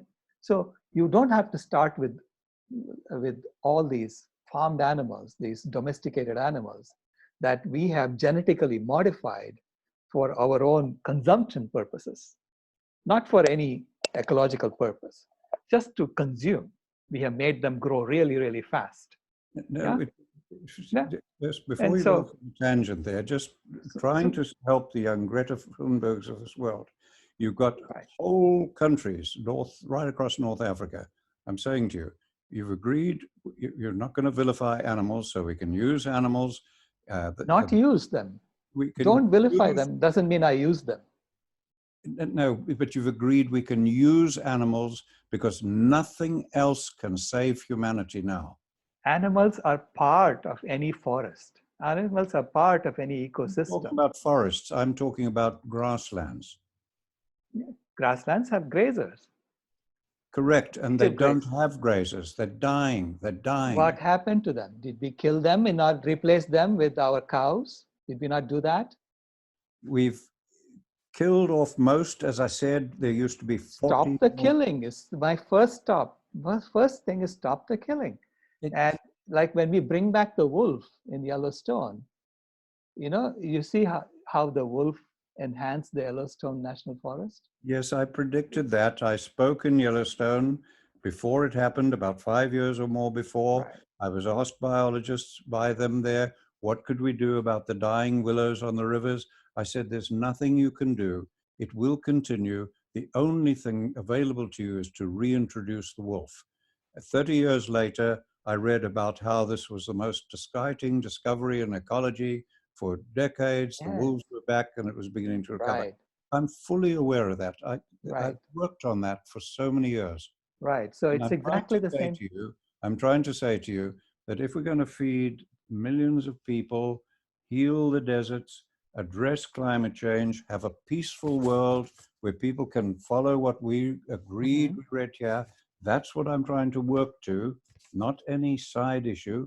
If we're going to do that, we're going to need millions more animals on the land.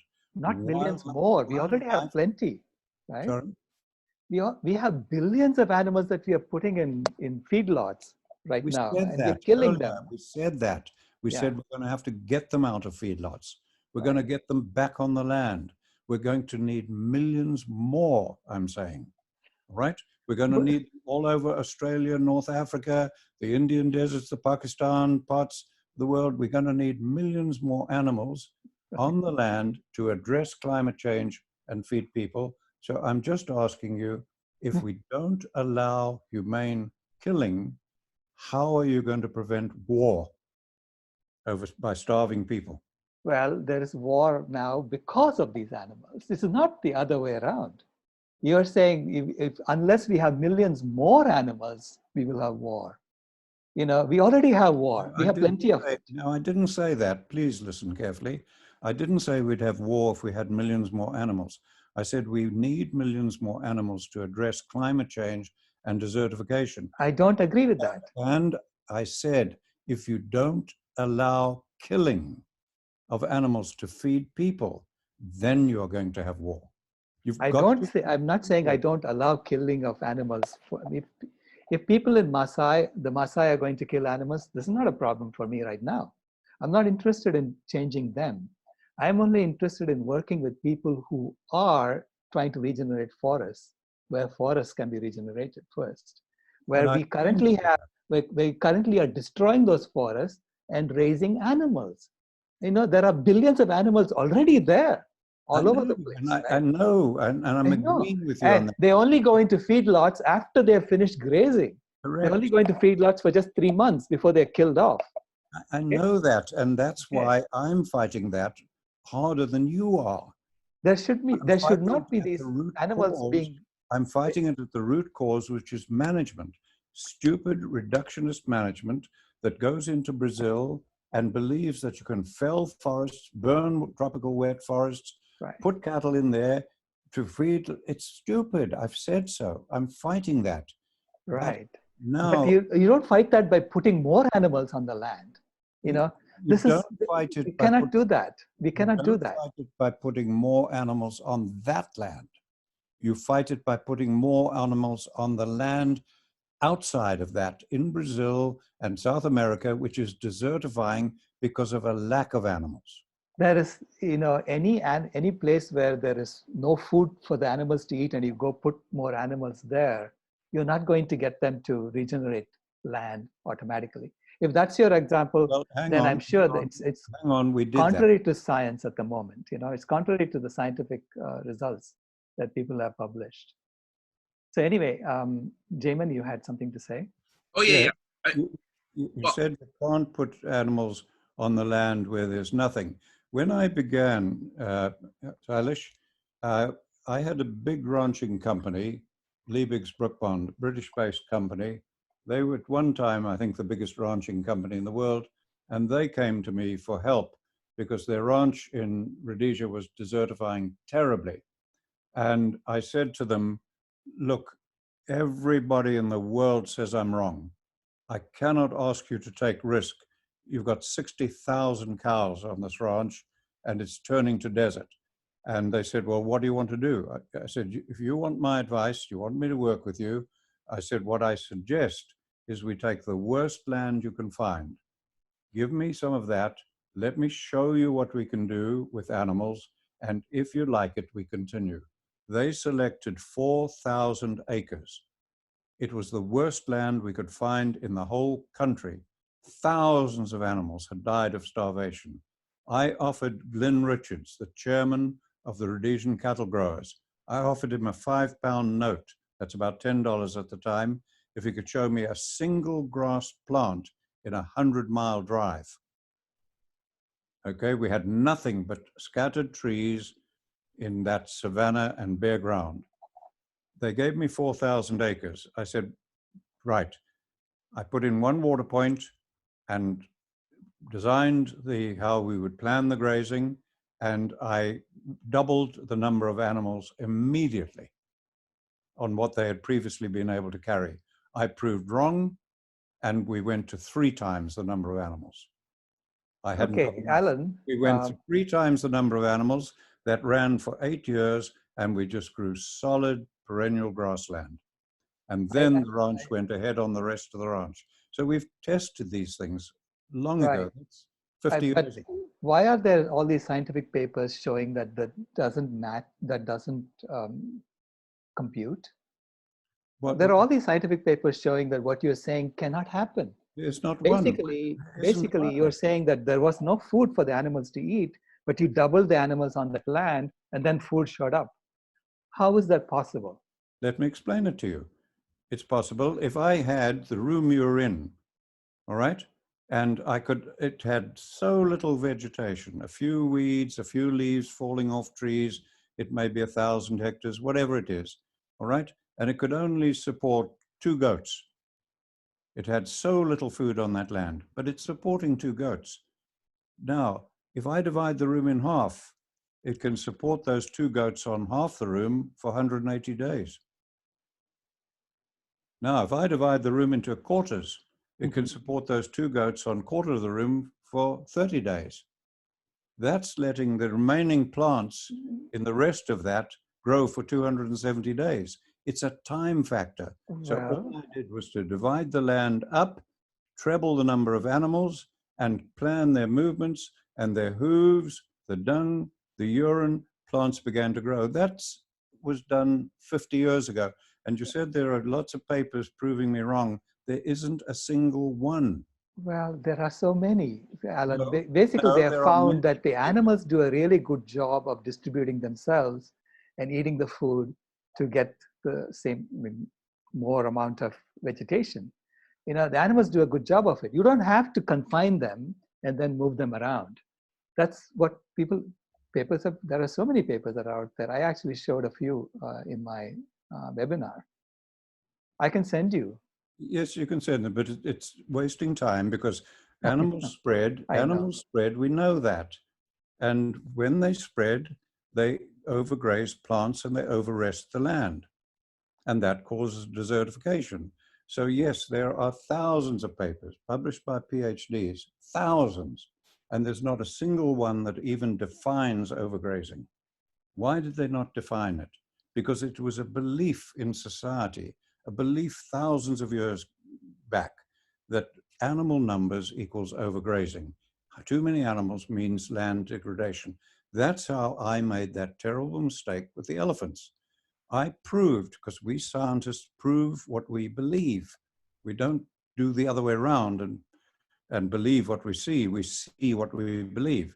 So I worked with some of the top ecologists in the world, people like Sir Frank Fraser-Darling. I worked with American Fulbrighters and others. I did the data gathering. I proved that we had too many elephants. This is why our national parks areas were deteriorating. We published it. It was very unpopular.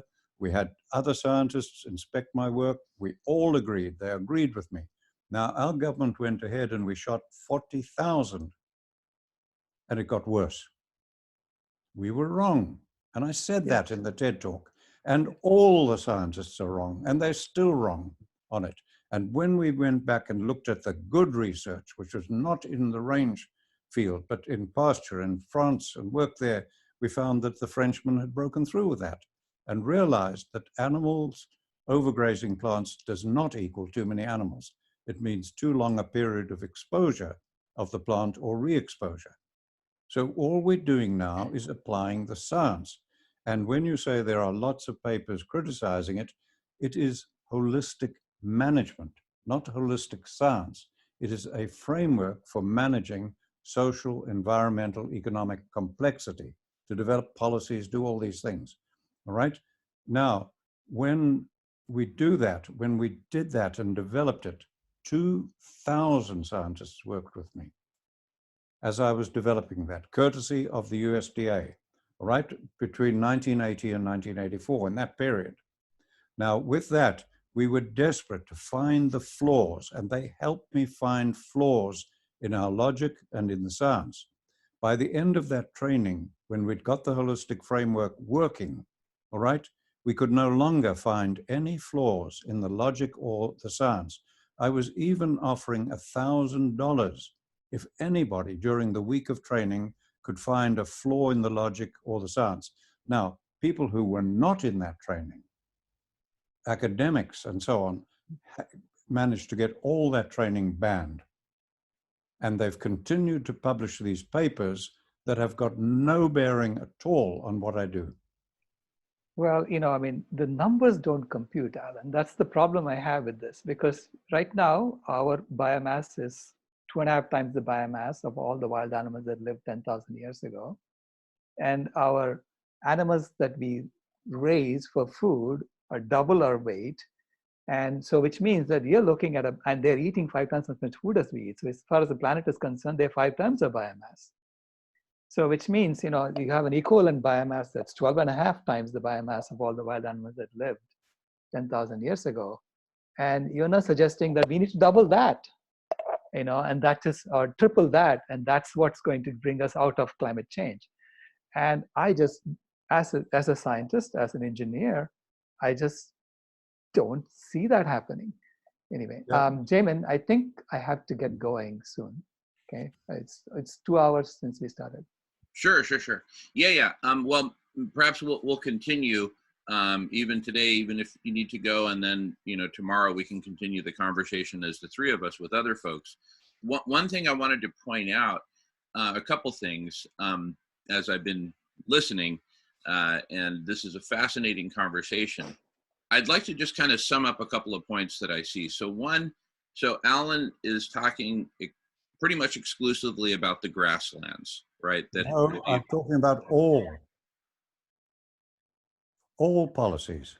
Okay, no, fair enough. Okay, so within the whole, if we were to focus on the grasslands that receive less than whatever the critical threshold is, 200 millimeters per year of rain, et cetera, what I'm hearing in those specific fragile ecosystems is that they need a certain amount and frequency of animal exposure to basically give the grasses a haircut.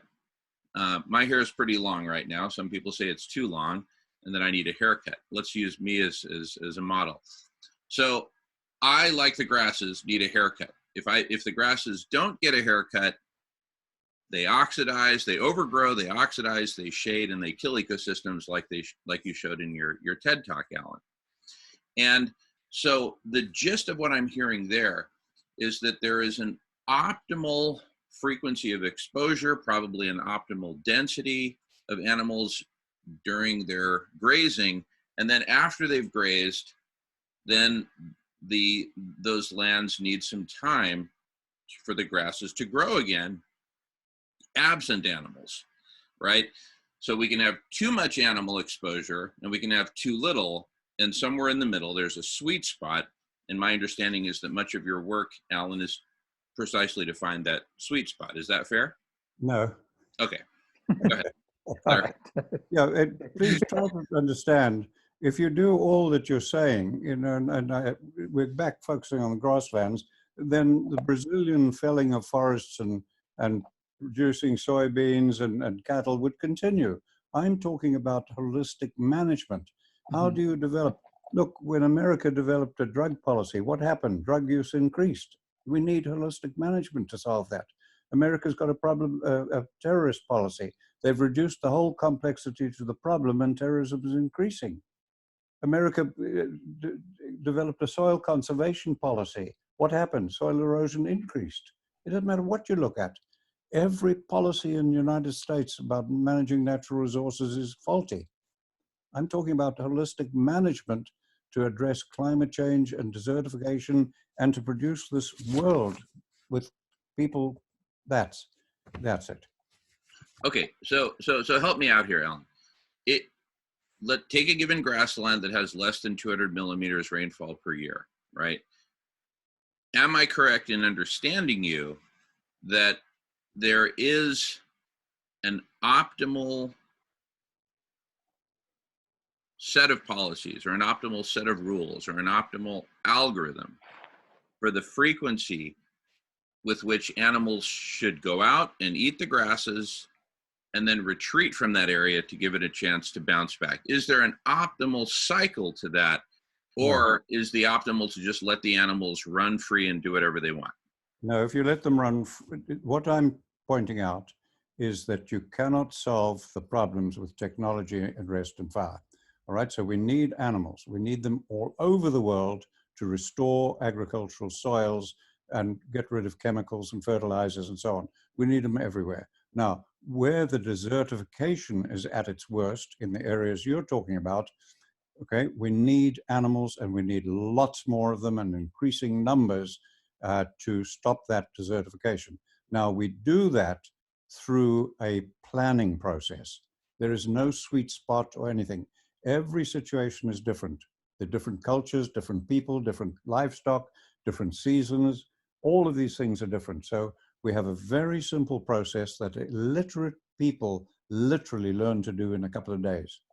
And it's just a simple planning process that sorts out that complicated thing easily and gets the animals in the right place, right time, for the right reason. That's it. Okay, so that planning process will result in certain patterns of animals grazing and then not grazing a particular hectare of land, correct? Yeah. Okay, so that's what I was trying to say. Yeah. So we're in agreement on that. Where I think the fundamental breakdown is occurring between that which you've just articulated and the vegan perspective is as follows. This is one of the breakdowns. I think there's multiple areas of breakdown, but one of the areas of breakdown is, okay, let's assume we have a group of vegans that goes through this training, understands it, gets it, and says, okay, I get it. There's going to be some optimal planning that's going to result for restoring this ecosystem with animals. I think where the vegans are saying, draw the line is, okay, fine, do all that, but please don't kill the animals to eat them, right? And then to which you would answer, well, goodness, if you're going to do all this ecosystem restoration where humans intervene on behalf of the ecosystems, including on behalf of the animals, to let them graze and do all this in an optimally planned manner, then what are those humans going to eat, right? And I would offer that there's a lot of ways that we could solve that problem, right? And so the fundamental, I really see huge room for massive agreement on bringing animals back to these desertifying lands so that they can perform their vital ecosystem services to reverse desertification and regenerate these ecosystems.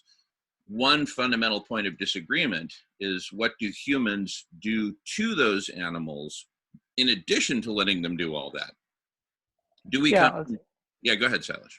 no, I was going to say that, you know, there are a couple of issues there that I still have to wrap my head around, which is if humans eat the animals and they're taking the biomass away from that land and dumping it in a sewer somewhere, are we not taking nutrients away from that land continuously? And that is not a sustainable process, because you keep taking things away from the land, eventually it's going to deplete.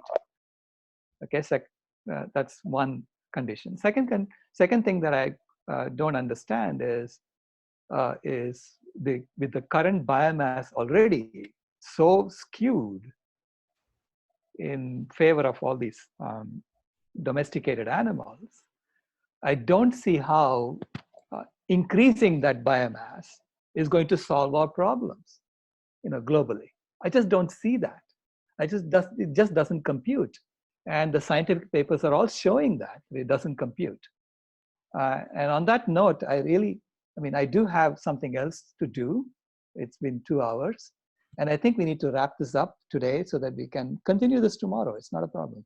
Very good, very good. Okay, well, I might continue on with Alan if you'd like, because I do want to help clarify some things, and then we can use that as a starting point for tomorrow. So tomorrow we're on for 11 a.m. Pacific time until 1 p.m. Pacific time. I've blocked off a full 2 hours, but then we'll have a lot more participants, so it'll get interesting, to say the least. But I do request of us and of everyone who participates, and I'll be facilitating. I'll probably have to play a much more active role facilitating tomorrow, that we maintain this openness and this listening. I really commend and thank both of you for that. And I think this is a longer process, because I think we need to pick out some of the complexity from this bigger picture. And so I'll attempt to work on that a bit with Alan if you have more time today, Alan. If not, we can continue tomorrow, no problem. But Sailesh, let us give you some last words before you head out. Yeah, so it's been a great conversation, Alan. I completely agree with you on the context and the base that we are coming from. We all want to see a world in which people live in harmony with each other, and people live in harmony with nature, people live in harmony with the animals. And I see that as a system of normalized nonviolence that we need to get to. And that does not involve us having to go and shoot animals unnecessarily. That's my perspective on how we would implement a system of normalized nonviolence. And so thank you so much for the conversation. Thank you so much, Jamin, for facilitating the conversation. And I look forward to talking to you tomorrow. Thank you, Sailesh. Beautiful. Bye-bye. Thank you, Sailesh. See you tomorrow. See you tomorrow. Bye-bye. All right, we'll continue tomorrow. Meanwhile, Alan, if you want to continue, which I'd like to, because I think there's some things that we can clarify here. I don't know how you're doing energy-wise. Do you want to take a few minute break? I'm fine. You would be a better judge of what you want to clear. Try and clear any misunderstandings. I don't want to come back to all Sailesh was saying, because he needs to be there. Sure. But I think have you seen the 1-minute video we put out? I can watch it now if you email it to me. What I'd like to propose, actually, I need to take a little bit of a bathroom break, and then I can watch it during that break. Yeah, I'll send you a 1-minute video, and it just answers all the stuff we were just talking about. It's 15 seconds of a drone flying over a national park, 15 seconds over another national park, 15 seconds over community surrounding us, 15 seconds over land where the management has changed. And you've got 15 seconds looking at bare ground, desertification, climate change, And the last one, grass, grassland and trees. Everything that Sailesh is wanting, but we did it by increasing the animals 400%. And is there a way that we can, if you tell me how to find it on YouTube? Yeah, I'll send you the link. Okay, great. Okay, fair enough. But I'd also like for our viewers to be able to watch it, and I don't know how, I'm ashamed to say I don't know how to post it right now. I'm like you, I'm illiterate, computer illiterate. I will email it to you right away. All right, and then in the meantime, shall we take, what, maybe a 5-minute, 10-minute break? What would work well for you? Yeah, 5-minute break's good. I'm needing to wee. Okay, very good. So let's pause for 5 minutes, and everyone, we'll be back in 5 minutes. I'm just going to pause the recording, but we'll continue to live stream, and then I'll resume recording when we're back in 5 minutes. All right, Alan, I'll see you in 5. Thank you. There's evidence that Native Americans try to think 7 generations ahead. We know they had taboos about marrying in the family, taboos about hunting, taboos about all sorts of things. What are taboos? They're nothing but the experience of people of what went wrong. And they didn't have laws and regulations, they had taboos. So we got abundant evidence of all of this. And all I am saying is none of it helped us. We, all cultures, all ages, we've cumulatively led to the point we're at now. There is no noble savage. You can look at people who've damaged their environment least, some of the tribes in Brazilian wet tropical forests. Okay, but the decision-making is exactly the same as any animal, any human. And the moment you give them a chainsaw and a t-shirt, they wreck it. They were saved because their primitive technology couldn't damage the environment, and because resting the environment was by default the milieu practice. And those environments rested recoverfully. That's why you find the abandoned cities under fully recovered jungle. All right, so when you've got a situation like this and you've got all these things that you're trying to grapple with and others are, I loved an analogy that Sam Bingham used once.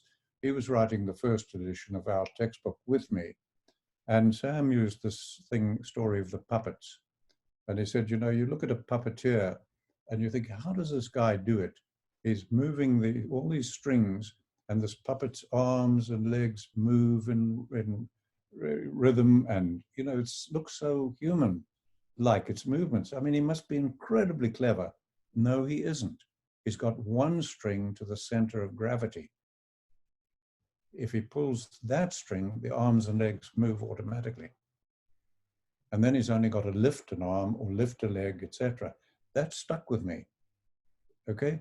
When you look at all the plethora of problems and things to solve, you said, all right, keep digging, keep digging. They're all coming from management. They're all solvable at the same point. End of the day, everything that happens to humans is because of our management. End of the day, humans, like all tool-using animals, use the exact same genetically embedded decision-making. So if you look at a crow, an otter, an ape, or you look at the most sophisticated team of scientists at NASA engaged in space exploration, it'll shock you. They're using exactly the same decision-making. A baboon sitting in Africa and the most sophisticated team in the United States of integrated scientific team are using exactly the same genetically tool-using animal decision-making. That's where we've got to address it. And in both cases, the context is decisive. Correct. And in both cases, they have reduced the complexity to meeting a need, a desire, or addressing a problem. The baboon has a need or a desire to break into the termite mound. You see, it's got to use a tool. It picks up a stick or a stone and starts bashing at the termite mound.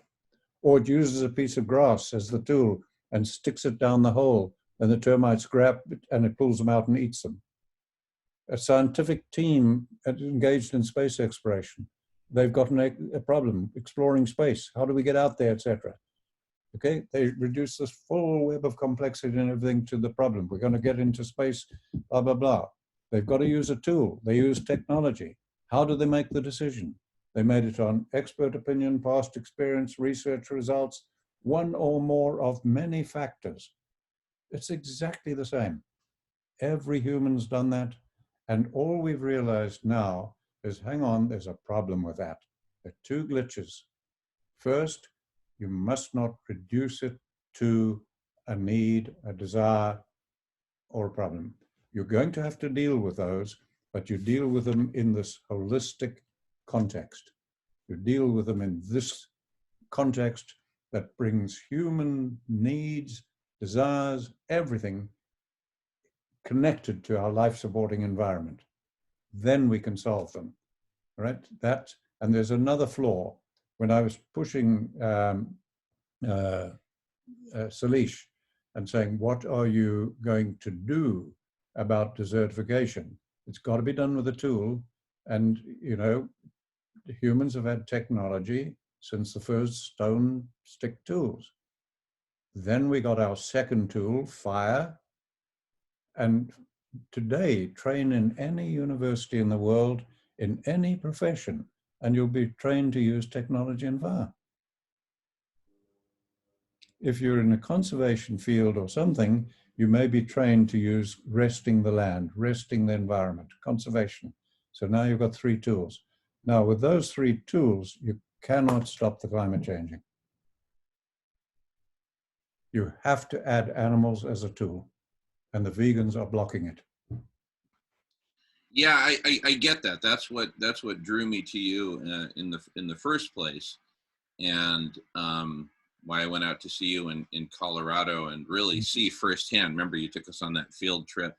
I think it was somewhere south of Boulder, where there were the buffalo there, and you showed us the methods of clumping and whatnot. And so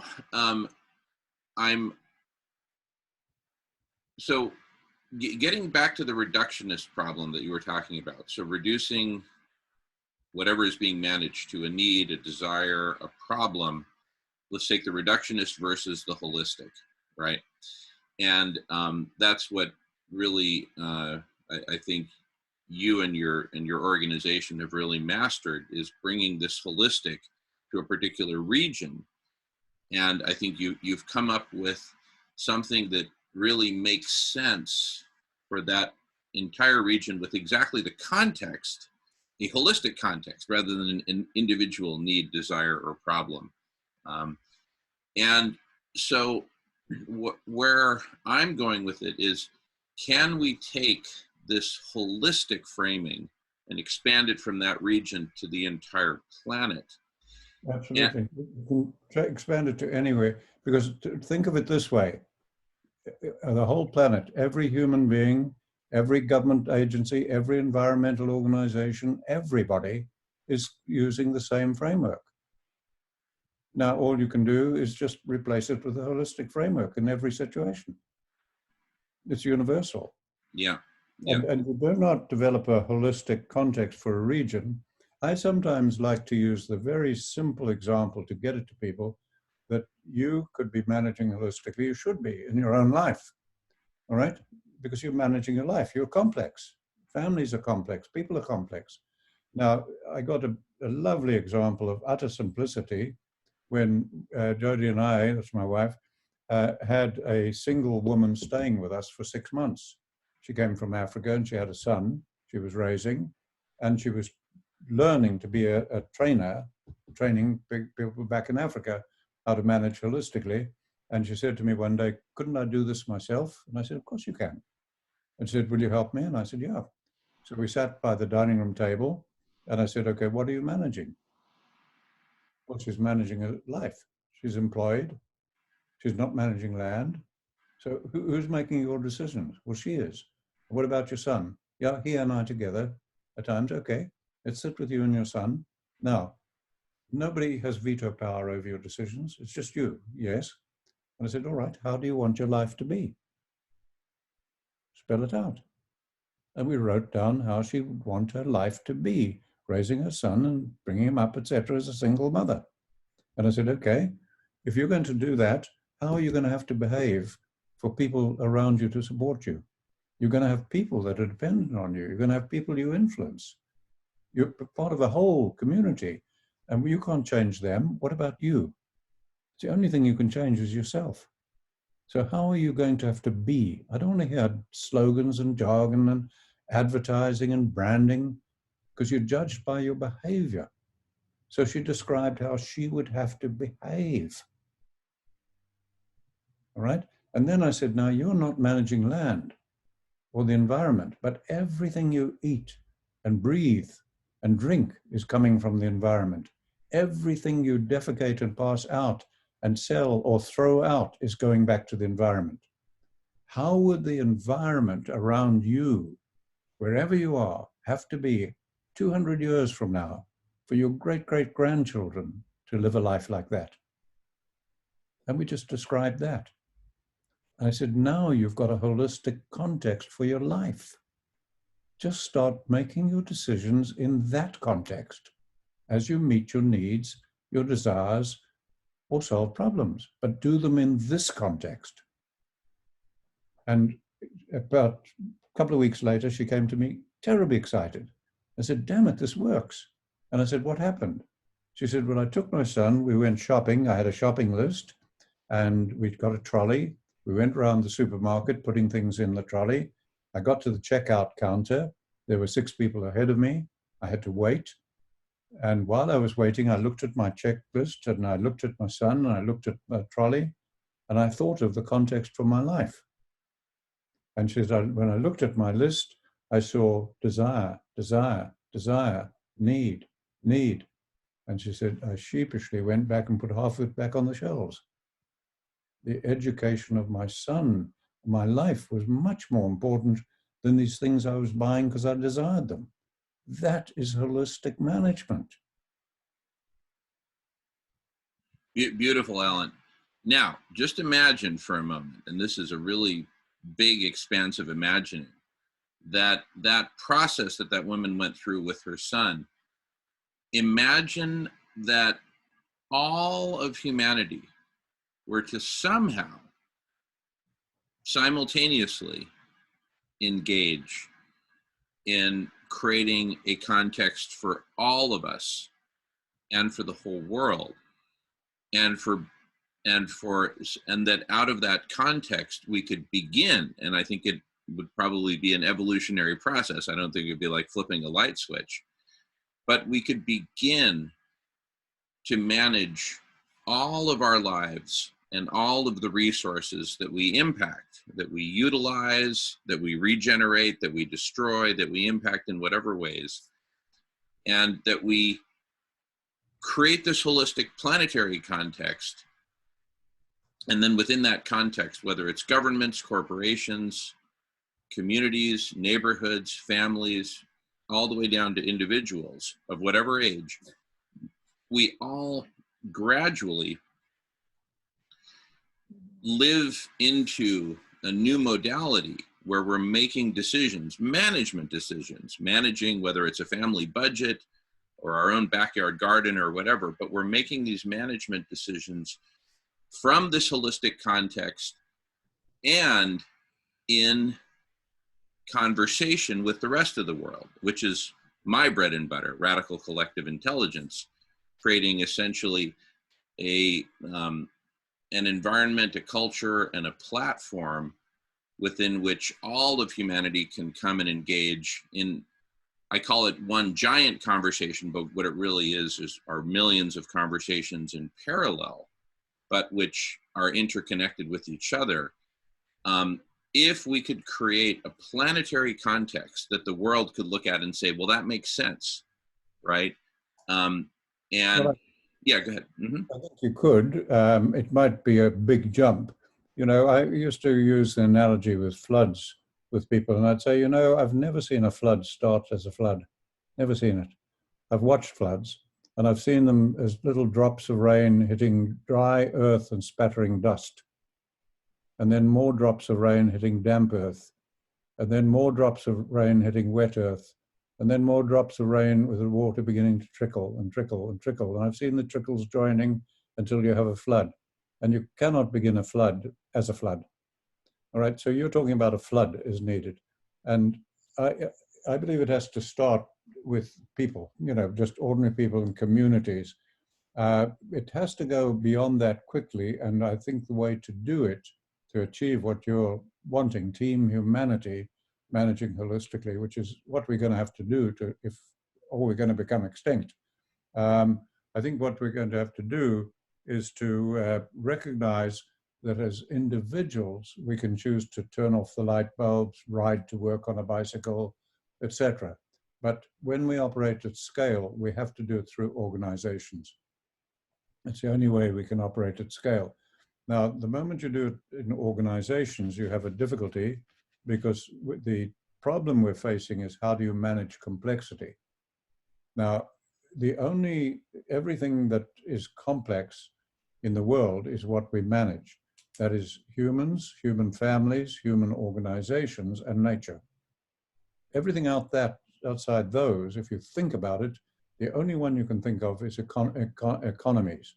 You could say, okay, what about economies? But as I told you earlier, no, economies are so tied to nature and humans, that they're indivisible. So that's what our Achilles heel is. Now, when you try to manage that through organizations, another problem arises that I spoke about in talks in London and England recently, and that is that organizations are complex.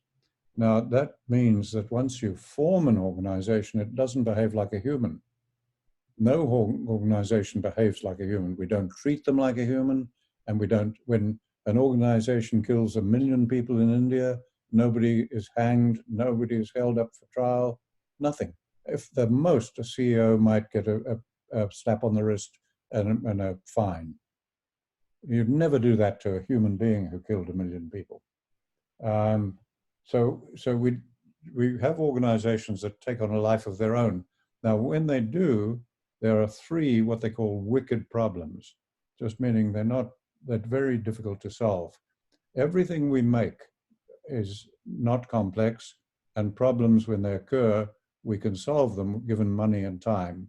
And so they're called kind problems. Now, when we look at everything we manage, which is complex systems, hard and soft complex systems in nature, then we find they have wicked problems. Now, one of those is that they do take on a life of their own, and they reflect the prevailing views of society. So when a woman in Kenya started planting trees to stop the desertification and the violence in Kenya, she got a Nobel Prize. 80% of Kenya, trees can't stop the violence. The rainfall's too low. But society believes in it, just like I was discussing with Sailesh. They believe in planting trees. So organizations do it, and right now the world is contemplating planting 1 trillion trees. But as I said to Sailesh, what do you do with forests that are desertifying? Why plant another tree? It's done because of beliefs. And at the same time, then, that organizations will support anything that's technological, using technology to plant trees, etc.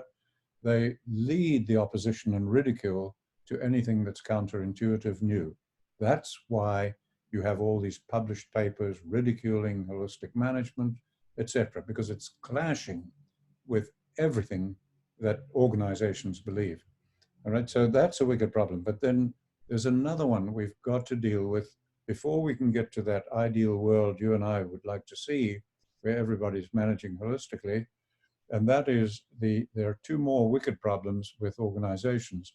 One is that when you put us together, the most perfect people in the world, you and me and everyone, our friends we choose, in an organization with a hierarchical structure, etc., the way people communicate with each other, fear, offending somebody, not talking up, when they feel something, etc., don't want to look a fool, what happens is what emerges lacks common sense and humanity.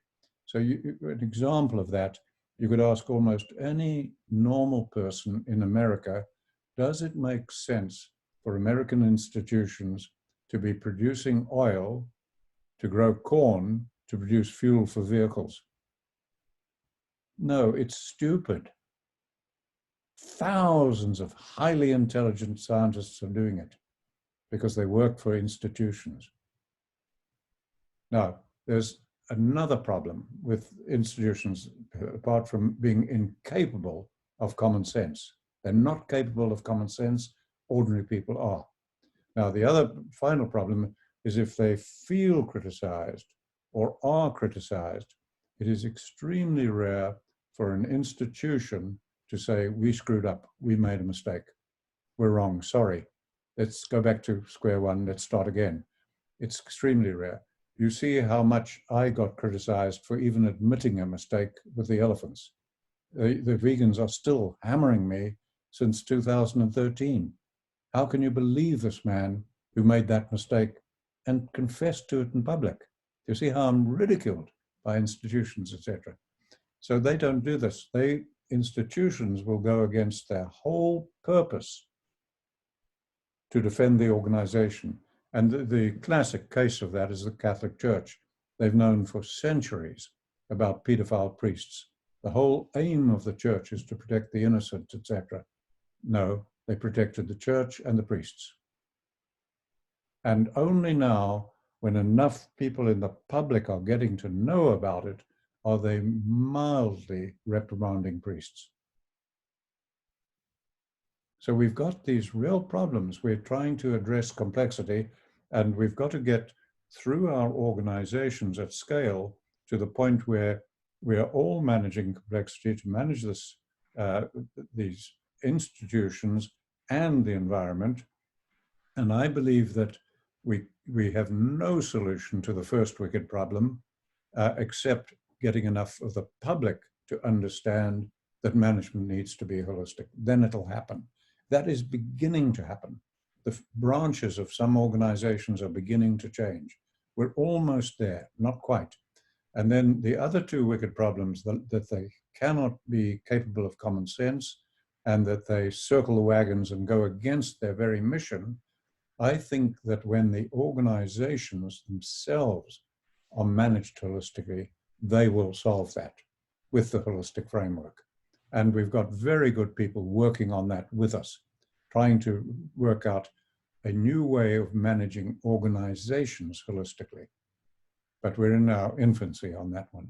But if we don't solve these wicked problems and begin managing holistically, I think you can predict with relative certainty the end of civilization as we know it. We will not adapt to climate change. Yeah. Like the frog boiling in the water slowly. Totally. Yeah. Totally. So what I'm trying to do right now, David, is I'm trying to pick one instance, one issue, and I can send it to you. I don't know if we should use it yet. We'll have to use our discretion. But it's a document I'm producing really to send to Prince Charles as one of the world leaders, because I happen to know him, to see if he would initiate the change. But I'm saying, why don't we? We had over 11,000 scientists recently say we need to start talking about the climate emergency, not climate change. And so they're starting to use that term, and they're very critical of the global leaders for not doing something. So I know one of the authors of that report. So I contacted him and said, okay, I love it that you've got this big megaphone, that you've got the world attention, but you are critical of the world leaders for not listening to you as scientists. And I said, please tell me, as scientists, what are you going to tell the world leaders to do? And he said, oh, we're going to come up with strategies and things. I said, tell me what they are. Give me some idea. How are you going to stop the deterioration in national parks? I just picked one issue. I said, what are you going to say? They don't know what to say. And finally I said to him, don't even answer me, because I know no scientist in the world can answer that. Because the deterioration and the fact that national parks in America, United Arab Emirates, Australia, etc., South America, Africa, are contributing to climate change and desertification is because of reductionist management. It's the only reason. So what I'm doing is I've written something that I want to send to Prince Charles, and say to him, would you be prepared to convene a solutions retreat where we just get the top people in the world you can, and we have world leaders observe, and they just come together with me, and we just pick the issue of national parks, because everybody in the world can agree on that national parks are good, they're to restore biodiversity, show what nature can do, etc. They shouldn't be contributing to climate change. Everybody can agree on that. So I said, let's look at national parks and see if that's true. And I said, where should we look at national parks? What about the climate in London and Joburg? Same rainfall, different climates. I said, if we look at national parks in climates like London, they're wonderful. They're restoring biodiversity, they're everything we believe. No warnings, nothing wrong with management that scientists are advising world leaders. I said, now what if we look at national parks in Africa or New Mexico? What do we find here? And we find deep arroyos, bare ground, trees dying, animals dying. We find a terrible situation. And I said, now, what do we do about that? And at that point, you find that whatever is suggested leads to conflict. And it just keeps leading to conflict, no matter what anybody suggests. And the only way you stop it is when you say, time out, gentlemen. Let's stop the conflict. Let's agree on a holistic context. And you get everybody to actually develop a holistic context. Total agreement, no compromise. And you said, now we have agreement. We have not reduced this web of complexity. Now let's see what we can do. And we've done 2 workshops like that. And in literally the next hour, you've solved the problems. So I want to try and see if I can do that on a global scale, because if we can do that and get world leaders observing it, then hopefully it can lead to what you're wanting, a world where we start moving as team humanity. And yeah. I'm in the departure lounge now. I'm 84, I'll be 85 this year. So with the best will in the world, I've only got about, say, another 5 years. And while I'm alive with the experience I have, I want to see if I can get that done. Beautiful, beautiful. Well, I would love to work with you, Alan. I'm going to email you that, but don't use it without consulting me. Agreed. Okay. Agreed. I will definitely read that. What I'd like to share with you right now, and I appreciate very much your time. I don't want to abuse your time, so let me know when you need to break. Yeah, I've got to have dinner with some friends in half an hour. Okay, so so that gives us what, another 20 minutes, or how much time? 10 minutes, 15 minutes. I need to relax. Okay, very good, fair enough. And of course, we'll continue tomorrow. So in 15 minutes or less, let me describe to you something that we're co-creating here. And that is what we call collective superintelligence. And the vision is, let's start from the big vision and then we can figure out how to get there. But the big vision is a significant portion of humanity, let's just use the number 1% for now, which would be close to 80 million people. Imagine you had 80 million people participating on a weekly basis in conversations like these, okay? Recorded broadcast video conferences, which are also transcribed, and that's a really key feature. Everything that we're saying is transcribed, and we're actually very close to achieving that even in real time, but we're not quite there yet. Then these transcriptions can, of course, be automatically translated into myriad languages. Google Translate has mastered that using United Nations translation data, and it works phenomenally well. Then imagine that these transcriptions across all these different languages are then indexed. And of course, Google has mastered indexing. They do it for free. Publish anything on the web, they'll index it for you. And that makes it searchable. So imagine you've got 80 million people participating in these conversations, in millions of different conversations on a weekly basis. They're all transcribed, they're all indexed. What that creates the potential for is for any one of these 80 million people to search for any kind of conversation they're looking for. I have this idea. Are there any other like-minded people out there or groups who are talking about this same idea, so that I can connect with them and expand upon the idea? Or maybe I'm searching for someone who has the opposite idea, and I'd like to have a conversation with them to really find out, why are we disagreeing, and how might we reach some sort of synthesis, thesis, antithesis, synthesis, etc.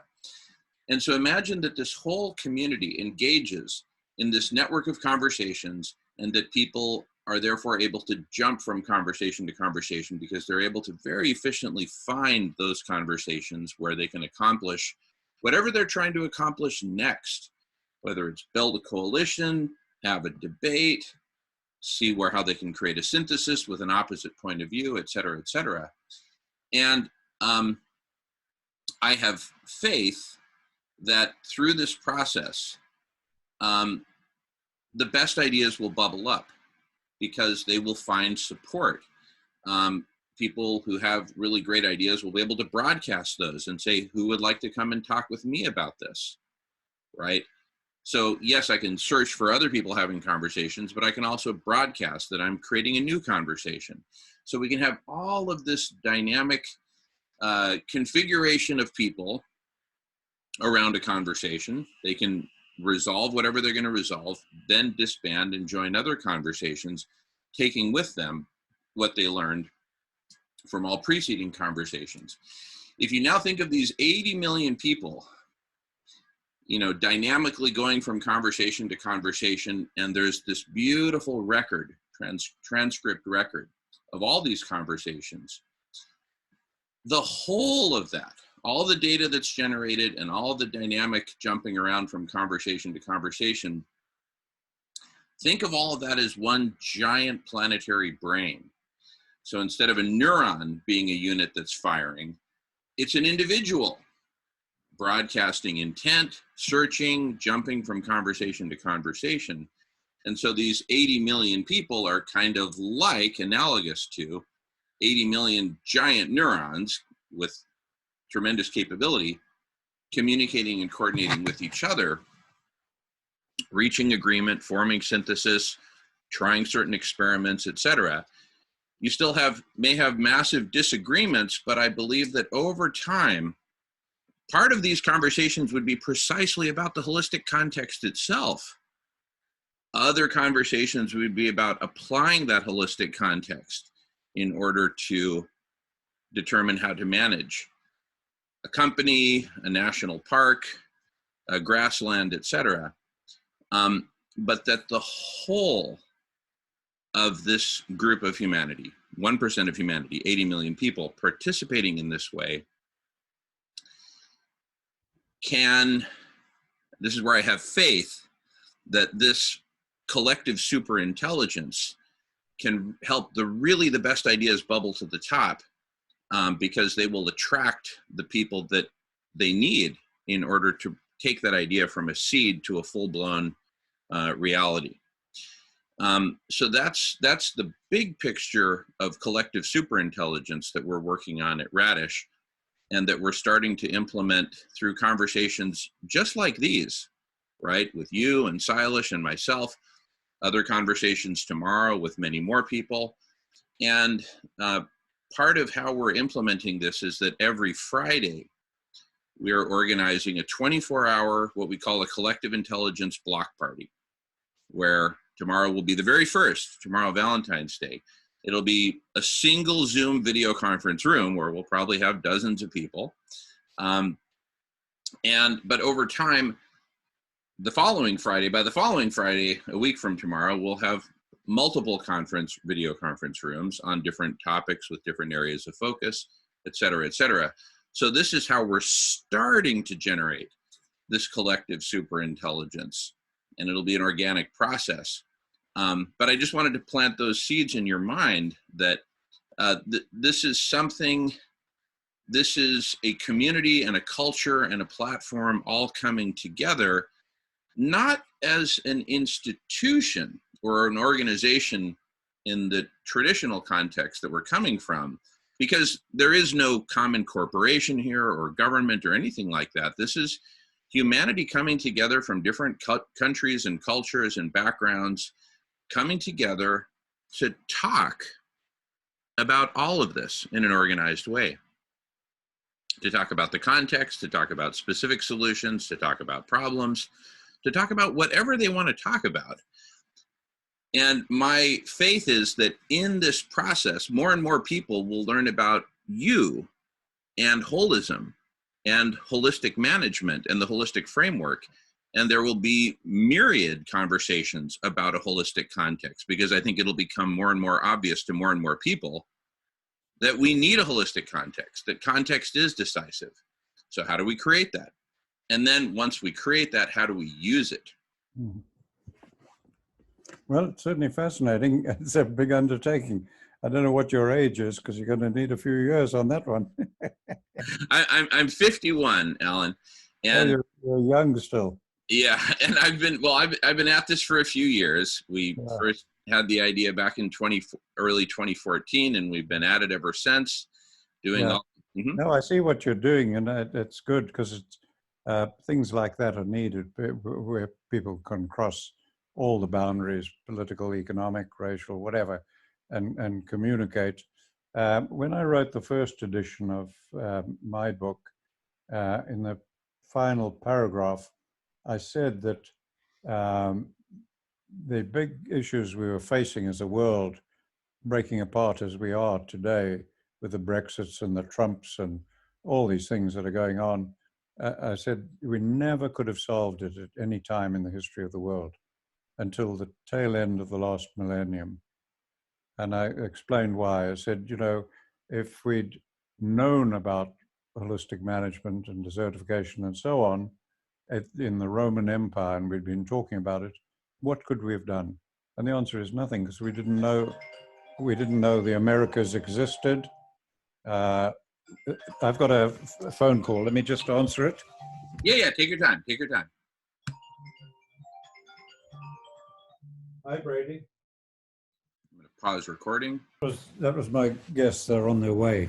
So I said, no, I'm just finishing this. So what was I saying? That now we have the technology that we didn't have in Rome. I said, we didn't in those days, if we'd known about desertification, etc., we didn't know the Americas existed. We didn't know Australia existed. We didn't know humans had already arrived there and changed those whole continents, destroying the animals and replacing them with fire. So we couldn't have done anything about it. Now we do know about it. And I went through now, if we'd known about it then, what could we have done about it? Still nothing, because we didn't have the technology to know about ozone depletion. We didn't have the technology to know about carbon dioxide in the atmosphere. Now we've got it.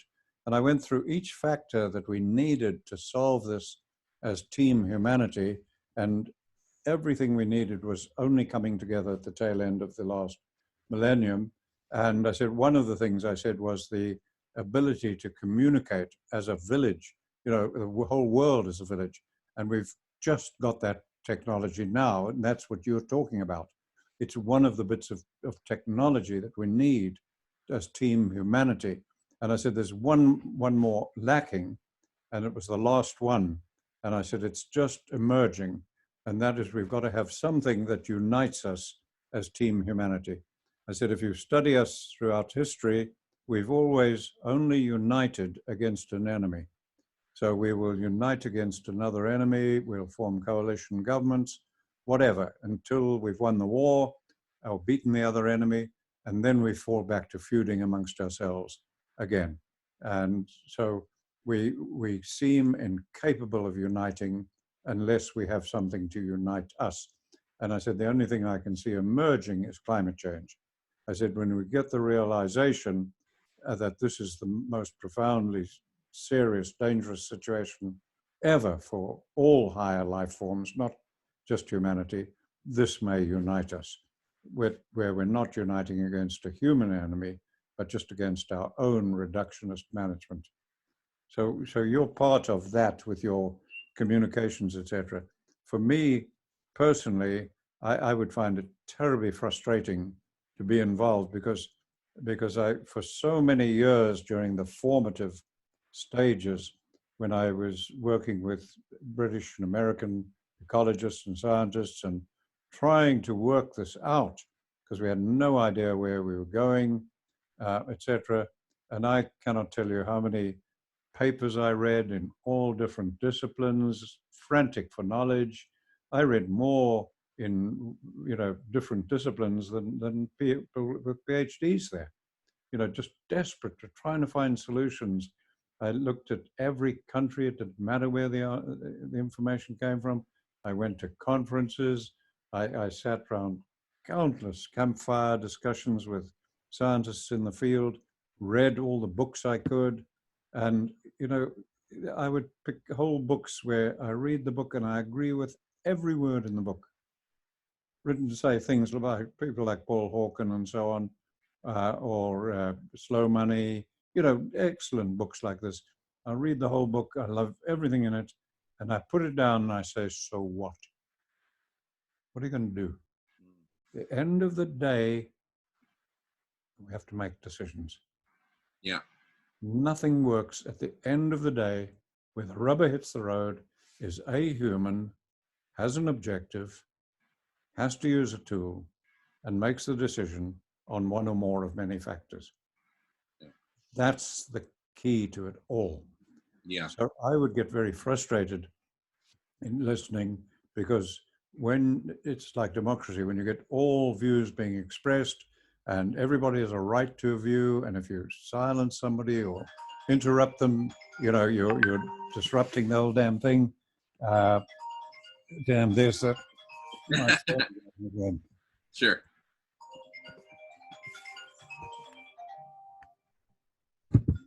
Hello? Hello?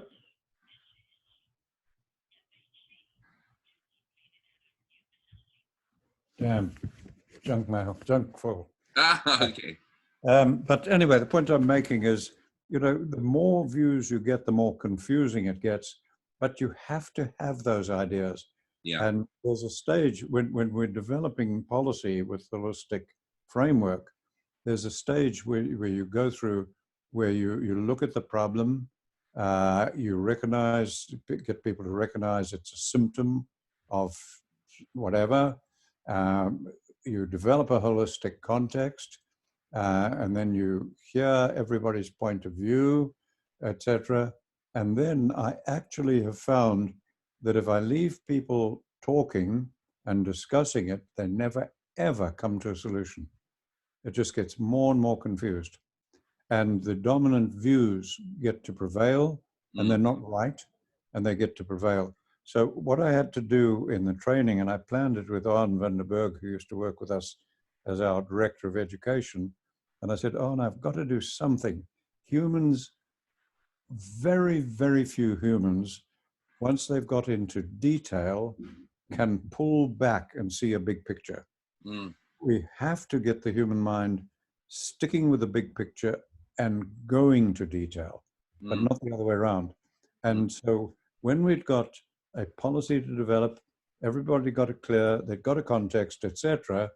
I found that if I had experts in that field there and allowed discussion, it was impossible to solve it. Couldn't be done. So what I had to do was say, all right, I don't want to lose momentum. I cannot take too long, so I can't take more than about a day. But I would, at that point, ban discussion. I'd say, from now on, you are forbidden to talk. You all have to stop and think. You're not allowed to talk to another person about this. Here's the problem. Here's the holistic context. Here's the issue we're trying to solve. Right? The buck stops with you. I want you to come up with a basic foundation structure of how you would solve that problem in this context. Now, you're forbidden to talk to anybody else. You have to think of it. The buck stops with you. And we'll come back tomorrow, and that's it.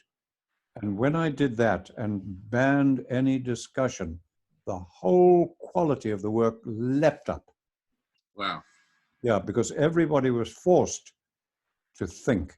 And when you're listening to somebody talking, you can't think. Right. And you need profound thought. So it does give us a difficulty. When you do what you're doing, people will be talking, thinking, putting their point of view, and it hasn't got reflective time. So I just leave that thought with you. Somehow you need to build in reflective time, deep reflective time. Yeah. Because that way we now work with policy. We have a period where when everybody's got the issue clear, knows what the task is, it's if you make the period too long, you lose the momentum. If you make it too short, nobody has the time for deep thought. But it has to be, discussion is forbidden. And that's contrary to everything we've ever done. People say, oh, that's dictatorial, that's anti. No. That's starting to take in the complexity of the human mind and how we are.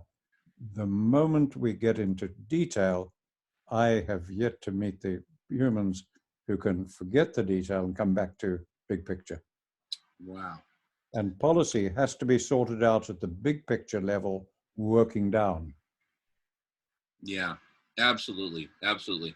Well, what you just mentioned is something that we can put into practice and experiment with within collective superintelligence, because each and every conversation, each and every group that gathers around a specific topic can agree upon its cadence, its frequency, its rhythm. We're going to talk for this period of time, and then we're going to let it rest for this period of time. And then we'll convene again, whether it's the next day or a few hours later, whatever.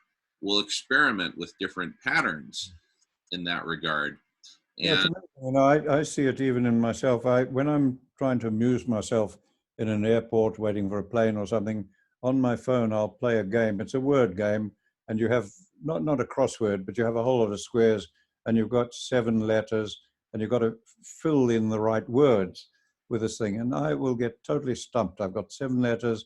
I've got to find a 5-letter word that fits in a certain place. And man, it drives me nuts. I try every combination. I'm totally frustrated.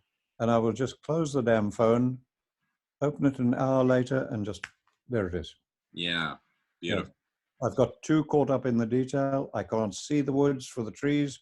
I just shut the damn phone down. An hour later, I solve it. Wow. And it happens time and again. I've got it right now. I've got this big problem, how to treat the thing. I've already sent it to you. It's on your email. Okay. Document for Prince Charles. And the other night I woke up, I got it. How I'm going to handle that. I'm going to have to give keynote talks in Australia and New Zealand. I'm going to use that as the basis of those keynote talks, use the Australian mega fires that are out of control. The whole Australian attention is on that. Wow, wonderful opportunity. Wow. You know, but I could not see my way through that. I've spent 3 weeks, I think, just an hour now and then, another hour now and then, trying to pencil out how I could handle this. And then I woke up in my sleep, and there it is.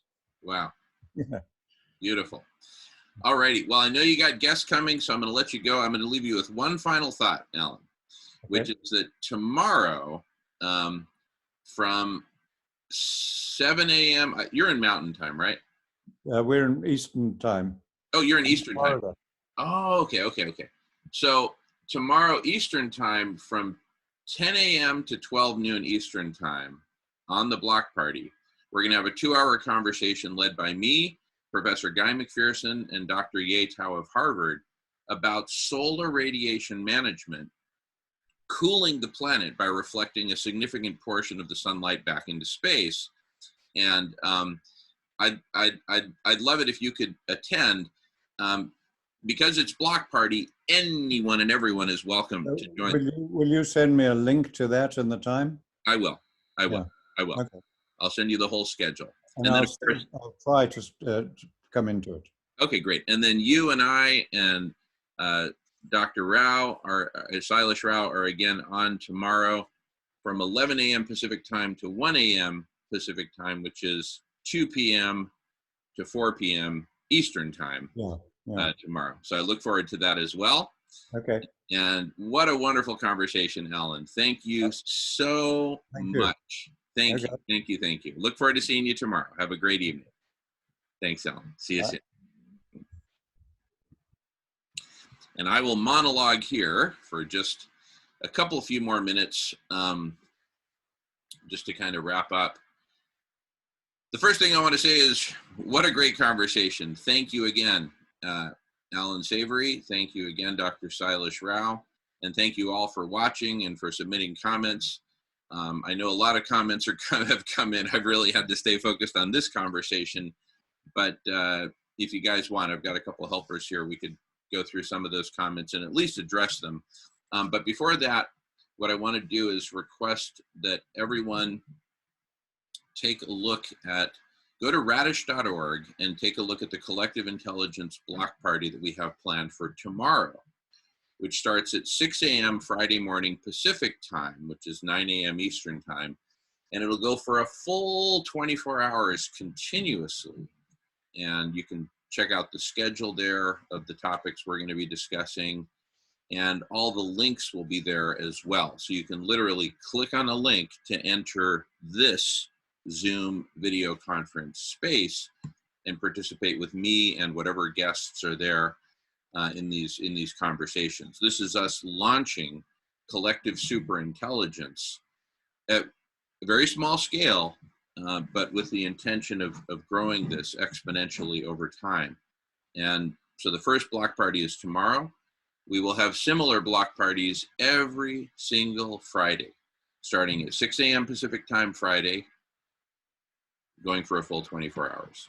Now, tomorrow we're probably just going to have one single video conference room so that we're all together. We can get connected and have the conversations we're going to have. And then probably by the next Friday, the 21st of February, we will then have multiple video conference rooms on different topics. And the scenario that I was just describing a few minutes ago to Alan about these different video conference rooms, transcribing, connecting, people searching, jumping from room to room, et cetera, and invoking this collective superintelligence that we now have the potential to invoke. And as per our previous discussion, the urgency to invoke. And there's so much to be figured out, but I want to invite everyone to join us. Gentlemen, feel free to even join me here on the couch. Get in front of the screen if you'd like, and we can work on we can take a look at some of these questions that people have been submitting.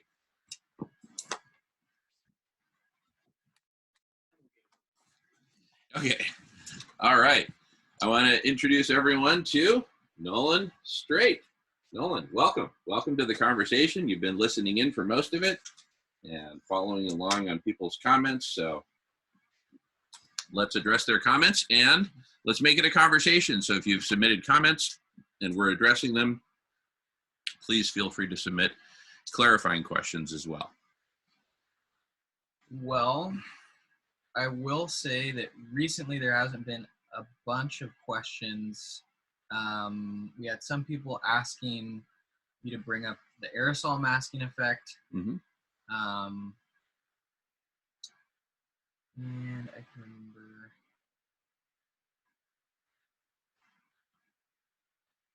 The short of it is there's not a lot to report on question-wise, but there was some good discussion going on in the comment section. So thank you guys for being there doing that. And please come by tomorrow so you can actually jump in the Zoom meeting.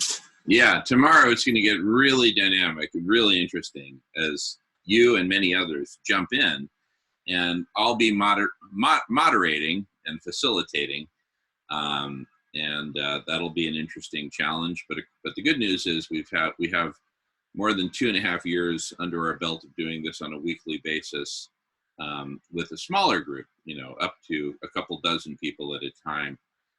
So I feel ready for it.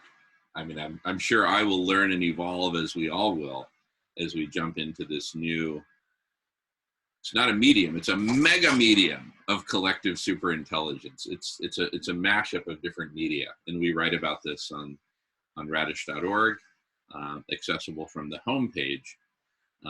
Our perspective on all this, which is unique, and you have a perspective too. Please bring your perspective. That's the big idea of collective superintelligence, is that we all bring our diverse perspectives, life experiences, areas of expertise, education, work experience, et cetera, and we mash it up together in conversation, and we see what comes out of it, and then we jump to different conversations. See, if all of participating humanity, again, let's just say we get to 1% participating, 80 million people, those won't just be 80 million random people, there will be 80 million of the people who are most awake, most, dare I say, creative, courageous, willing to experiment, willing to jump in there with us and co-create a holistic context for our planet, for Mother Earth, for all of life on Earth, not just for humans. And then over time, co-create all of the tools and all of the solutions. So global holistic modeling is one giant tool that we're going to be developing so that we can model these different solutions. But you know, the end product, if you will be the solutions themselves. Whether it's holistic land management, whether it's veganism, whether it's transforming the mode of production of our economy from an economy of hoarding to a compassionate economy, all of these myriad solutions are sort of the end product. And so I kind of, in my mind, I kind of divided into solutions. I'm going to use Nolan to represent solutions and me to represent what I'll call meta solutions. So collective superintelligence is a meta solution in that it generates solutions. Global holistic modeling will be a meta solution in that it facilitates the modeling, analysis, perfection, optimization of solutions. And then we can take these perfected, optimized solutions and implement them. So think meta solution versus actual solutions. And I don't know that I have much more to add at this point, other than please join us tomorrow. Check it out. And there's two ways to join. You can watch the live stream of the video conferences tomorrow at the Collective Intelligence Block Party. You can just watch and submit your comments, like many folks have done today. Or, and what's unique about tomorrow is you can click on the link to join the Zoom video conference and be actually in the same Zoom video conference room with us and be talking with us. How cool is that? Super cool. Super cool. All right. All righty. Well, anything else to say? Anyone? Before we adjourn today's meeting? Just thank you for watching. If you made it this far, really appreciate you being here. Thank you. Awesome meeting today. Just ridiculously awesome. All right, and we're going to have a lot more ridiculously awesomeness as we get into block party territory, starting in about 14 and a half hours. It's coming. Oh my goodness, it is coming. Better get some rest and some food. Yeah, no kidding. All right. Well, thank you all for watching. Thanks again to Alan Savory and Dr. Sailesh Rao for participating. Thank you. Nolan, for your awesome support. Thank you all. And we'll see you tomorrow at the block party. We start at 6 a.m. Pacific time, Friday morning, February 14th. Go to radish.org for all the links and all the details. See you tomorrow. Thanks, everybody.